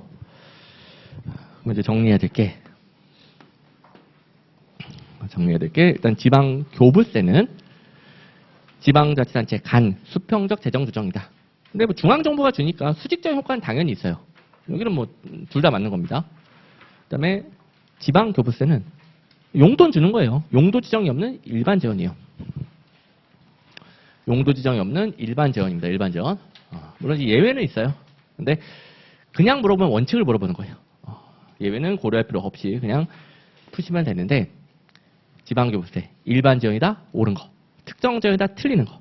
근데 모두 일반 재원이다? 이건 틀리겠죠? 이렇게 풀면 됩니다. 그리고 이제 여기는 다 안 해도 돼요. 종류, 보통, 특별, 부동산, 소방안전. 그리고 보시면 보통교부세가 지방교부세의 거의 대부분이거든요. 이게 일반 재원이에요. 보통교부세로 지방교부세의 원칙적인 성격을 논의합니다. 또 재정지수가 1보다 작을 때 주거든요. 재정지수가 1보다 작으면 돈이 없는 거예요. 돈이 없을 때 줍니다. 그러니까 돈 없는 자치단체에게 주니까 수평적인 조정이 되는 거죠. 그다음에 이제 특별교부세는 예외적인 특정 재원이긴 해요. 보통교부세와 완전 별도예요. 그다음에 부동산교부세는 종합부동산세 전액으로 구성되니까 부동산교부세, 소방안전교부세는 소방안전을 위해 쓰라고 그래서 소방안전교부세. 일반 재원, 특정 재원이긴 한데 다 외울 필요는 없습니다. 자, 빨리 넘어가는 부분은 그냥 들어만 주시고. 그다음에 국고보조금. 자, 국고보조금에서는 여기 출제 포인트가 있어요. 국고보조금은 중앙이 지방이 주니까 수직적인 재정조정은 맞는데 수평적 효과는 없어요. 돈 없는 자치단체에게 주는 게 아니라 국가가 원하는 목적으로 돈을 주는 거예요. 용도 당연히 지정되어 있습니다. 특정 재원. 뭐 예외는 있지만 어쨌든 국고보조금 특정 재원이다. 옳고 일반 재원이다. 틀리고 물론 모두 특정 재원이다는 틀리고 그리고 이제 아주 중요한 내용. 국고보조금의 단점. 중앙정부 마음대로예요. 중앙정부 마음. 모든 걸 다 중앙정부가 결정합니다. 그래서 뭐 재원이 내국세 일정 비율로 정해져 있다. 땡이에요. 모든 걸 다 중앙정부가 결정해요. 정해져 있는 거 없어요. 지방정부 입장에서는 자율성이 약화되는 거죠. 엄청나게 잘 냅니다. 그리고 조정교부금은 출제 포인트 딱 하나. 지원자만 광역자치단체가 기초자치단체에게 주는 것이다. 그리고 마지막 문제. 자, 아시다시피 주민참여제도 요새 뭐 핫합니다. 또 지방자치법 좀 개정이 되면서 좀 개정법령 예상 문제도 있는 부분. 행정사 시험을 준비하는데 개정법령까지 다 챙기고 공부할 필요는 전혀 없는데 딱 하나 이 부분. 워낙 잘 내니까요. 자, 우리 주민은 일정 수 이상의 연대 서명으로 조례 제정, 개정, 폐지를 청구할 수 있는데 지방의회에 청구할 수 있습니다. 이것도 개정된 내용이죠. 지방의회 청구. 그다음에 일단 이거 외우기 편해요. 조례는 지방의회, 외우기 편하죠. 그다음에 2번 주민은 시도는 300명, 인구 50만 이상 대도시는 200명, 그 밖의 시군자치구는 150명을 넘지 아니하는 범위에서 조례를 정하는 주민수 이상의 연대 서명으로 감사를 청구할 수 있어요. 이것도 개정사항인데 원래부터 워낙 잘 나오기 때문에 개정된 후에도 다 잘 나오는 부분이에요. 300, 200, 150, 300, 200, 150. 그리고 3번 지방자치단체 돈 회계 업무와 관련해서 위법한 행위나 업무를 게을리한 사실에 대해서 먼저 감사 청구를 해야 되고요. 감사를 청구한 주민은 감사 결과에 불복하면 주민소송으로 갈 수 있어요. 4번 주민투표는 주민이 당연히 제기할 수 있겠고 지방회도 제기할 수 있어요. 근데 만 틀렸어요. 단체장도 직권으로 제기할 수 있습니다. 주민, 지방회, 단체장 직권. 그다음에 또 개정사항 주민투표는 4분의 1 이상의 투표와 과반수 득표로 확정이 됩니다. 근데 주민 소환은 옛날에는 주민투표랑 똑같은데 지금은 달라요. 3분의 1 이상의 투표와 과반 찬성이에요. 여기가 다르죠? 여기. 주민 투표는 4분의 1 이상의 투표하면 유효한 투표. 주민 소환 투표는 3분의 1 이상의 투표하면 유효한 투표. 기준이 달라졌어요. 자, 그리고 여기는 원래부터 잘 나오는 거. 주민 소환은 주민이 직접 선출한 선출직 공자를 소환하는 거예요. 자를지 말지 투표하는 거죠. 직접 선출한 단체장 가능하죠. 그다음에 지방의원 중에서 비례대표는 직접 선출 안 했어요. 우리 얼마 전에 투표했잖아요. 비례대표는 정당을 뽑은 거지 직접 그 후보를 뽑지 않았어요. 비례대표는 제외한 지방의원. 됐죠. 나머지도 잘 챙겨주시고 여기 다 못 들어간 것들 한번 빠르게 외워봅시다. 자, 6가지 제도가 있어요. 여기까지도. 이 중에 주민참여 예산만 지방재정법에 있어요. 지방재정법. 지방재정. 나머지는 지방자치법에 있어요. 물론 구체적인 내용은 따로 있는 경우도 있지만 기본적으로 지방자치법에 있고 주민참여 예산만 지방재정법. 이것도 출제 포인트. 자, 이제 암기하면 됩니다. 그다음에 조례정 개표 청구 제도에서 다 외우려고 하지 마시고 제가 강조하는 것들만 지방의회 청구한다. 조례니까 지방의회 청구. 조례니까 지방의회 청구. 편해요. 외우기 편해. 그다음에 주민 감사 청구에서 여기도 좀 바뀌긴 했어요. 3년 이내 3으로 바뀌었고요. 시도 300명, 50만 이상 대도시 200명, 그 밖의 시군자치구 150명 이하에서 조례로 정하는 주민수당의 연서. 제가 그냥 이하라고 적어놓은 것은 그 이하가 아니라 이하에서 조례로 정하는 주민수당의 연서입니다. 그건 생략돼 있어요. 그리고 이건 좀 외워야 됩니다. 시도는 중부장관, 그러니까 중앙정부에 제기하는 거예요. 여기는 시군구거든요. 시군구는 시도지사. 그러니까 기초자치단체는 광역자치단체장. 광역자치단체는 중앙정부. 이렇게 되어 있어요. 감사는 60일 이내에 마치도록 되어 있습니다. 자, 그리고 주민투표는 주요 결정사항에 대해서 주민들의 의견을 물어보는데 이 제도는 주민만 청구하는 게 아니죠. 지방의회도 가능, 단체장 직권도 가능. 여기를 내는 거죠. 그다음에 주민 수는 외우지 않아도 되겠고 지방의회가 청구할 때는 과반수 출석에 그건 생략 과반수 출석에 3분의 2 이상의 찬성이 필요해요. 근데 이건 또 뭐지? 이건 단체장이 직권으로 청구하는데 그때 지방의회 동의가 필요하거든요. 이때는 과반수 출석, 과반수 동의예요. 청구 주체가 다릅니다. 지방의회만 보고 풀면 안 돼요. 어느 쪽인지 잘 보고 푸시고. 그다음에 단체장에게 청구하니까 단체장 직권 이런 표현 쓰겠죠. 발의는 단체장만 하는 거예요. 발의는 단체장. 청구랑 발의는 다른 거. 발의는 단체장만. 그리고 여기 중요합니다. 여기가 원래는 안 그랬는데 4분의 1 이상의 투표로 바뀌었고요. 득표는 과반수. 그리고 옛날에는 이 유효 투표 요건이 나왔는데 이걸 갖추지 못하면 개표를 안 했어요. 지금은 무조건 개표. 무조건 개표입니다. 4분의 1 이상으로 투표로 바뀌었고 무조건 개표한다. 여기는 좀 가능성이 적습니다. 여러분들이 참고. 그리고 주민소송. 이건 제일 안 나오는 제도예요. 주민소송은 납세자 소송이에요. 돈과 관련해서 위법한 지출에 대해서 주민이 직접 소송을 제기하는데, 자, 첫 번째 주제 포인트.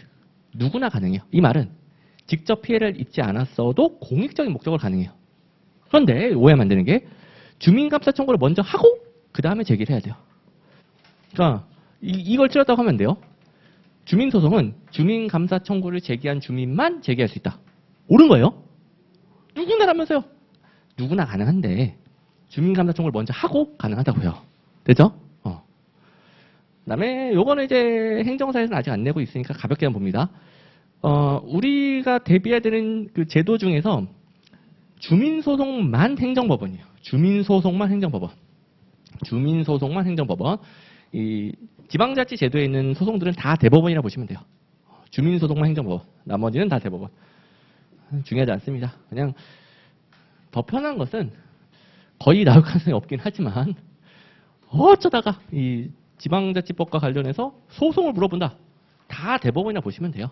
다 대법원. 그다음에 주민소환 대상 어마어마하게 됩니다. 단체장 직접 뽑아서는 가능하죠.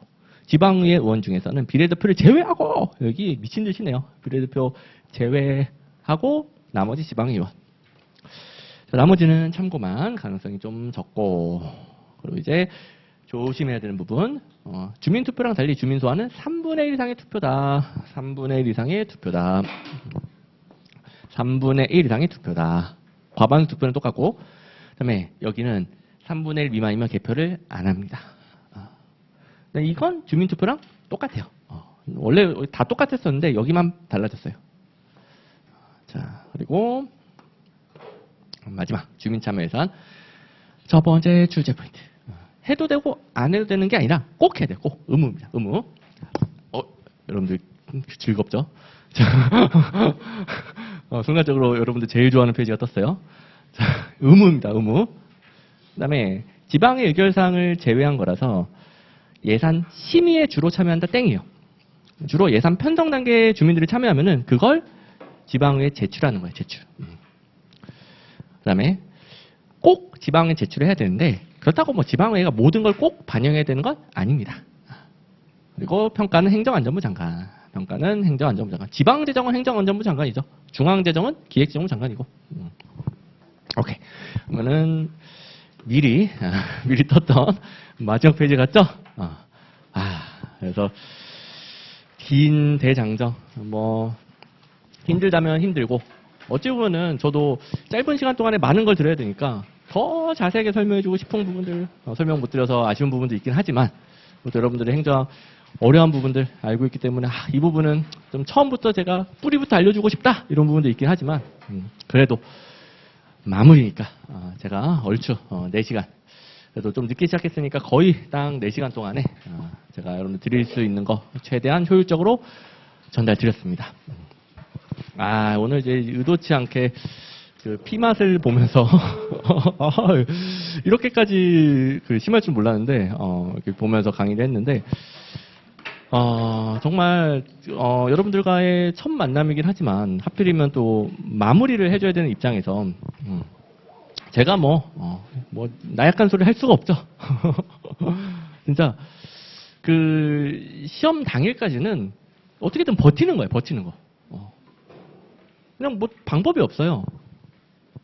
어차피 우리 한 달 정도 죽을 만큼 공부한다고 해서 절대 죽지 않거든요.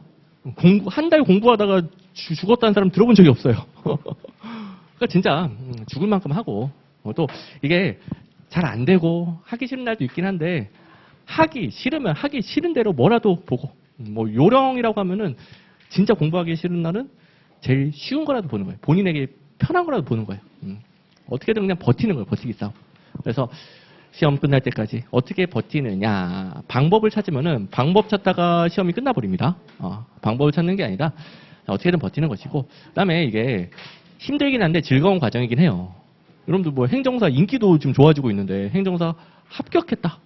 본인도 어마어마하게 좋고 뭐 주변에 가족들도 좋아하고 그 합격한 그 상황을 한번 상상을 해보세요. 또 뭐 누가 시켜서 하는 게 아니라 본인이 원해서 하는 건데 본인이 원한 것을 내가 이렇게 노력해서 딱 합격 통지서를 받았을 때 얼마나 기쁘겠습니까?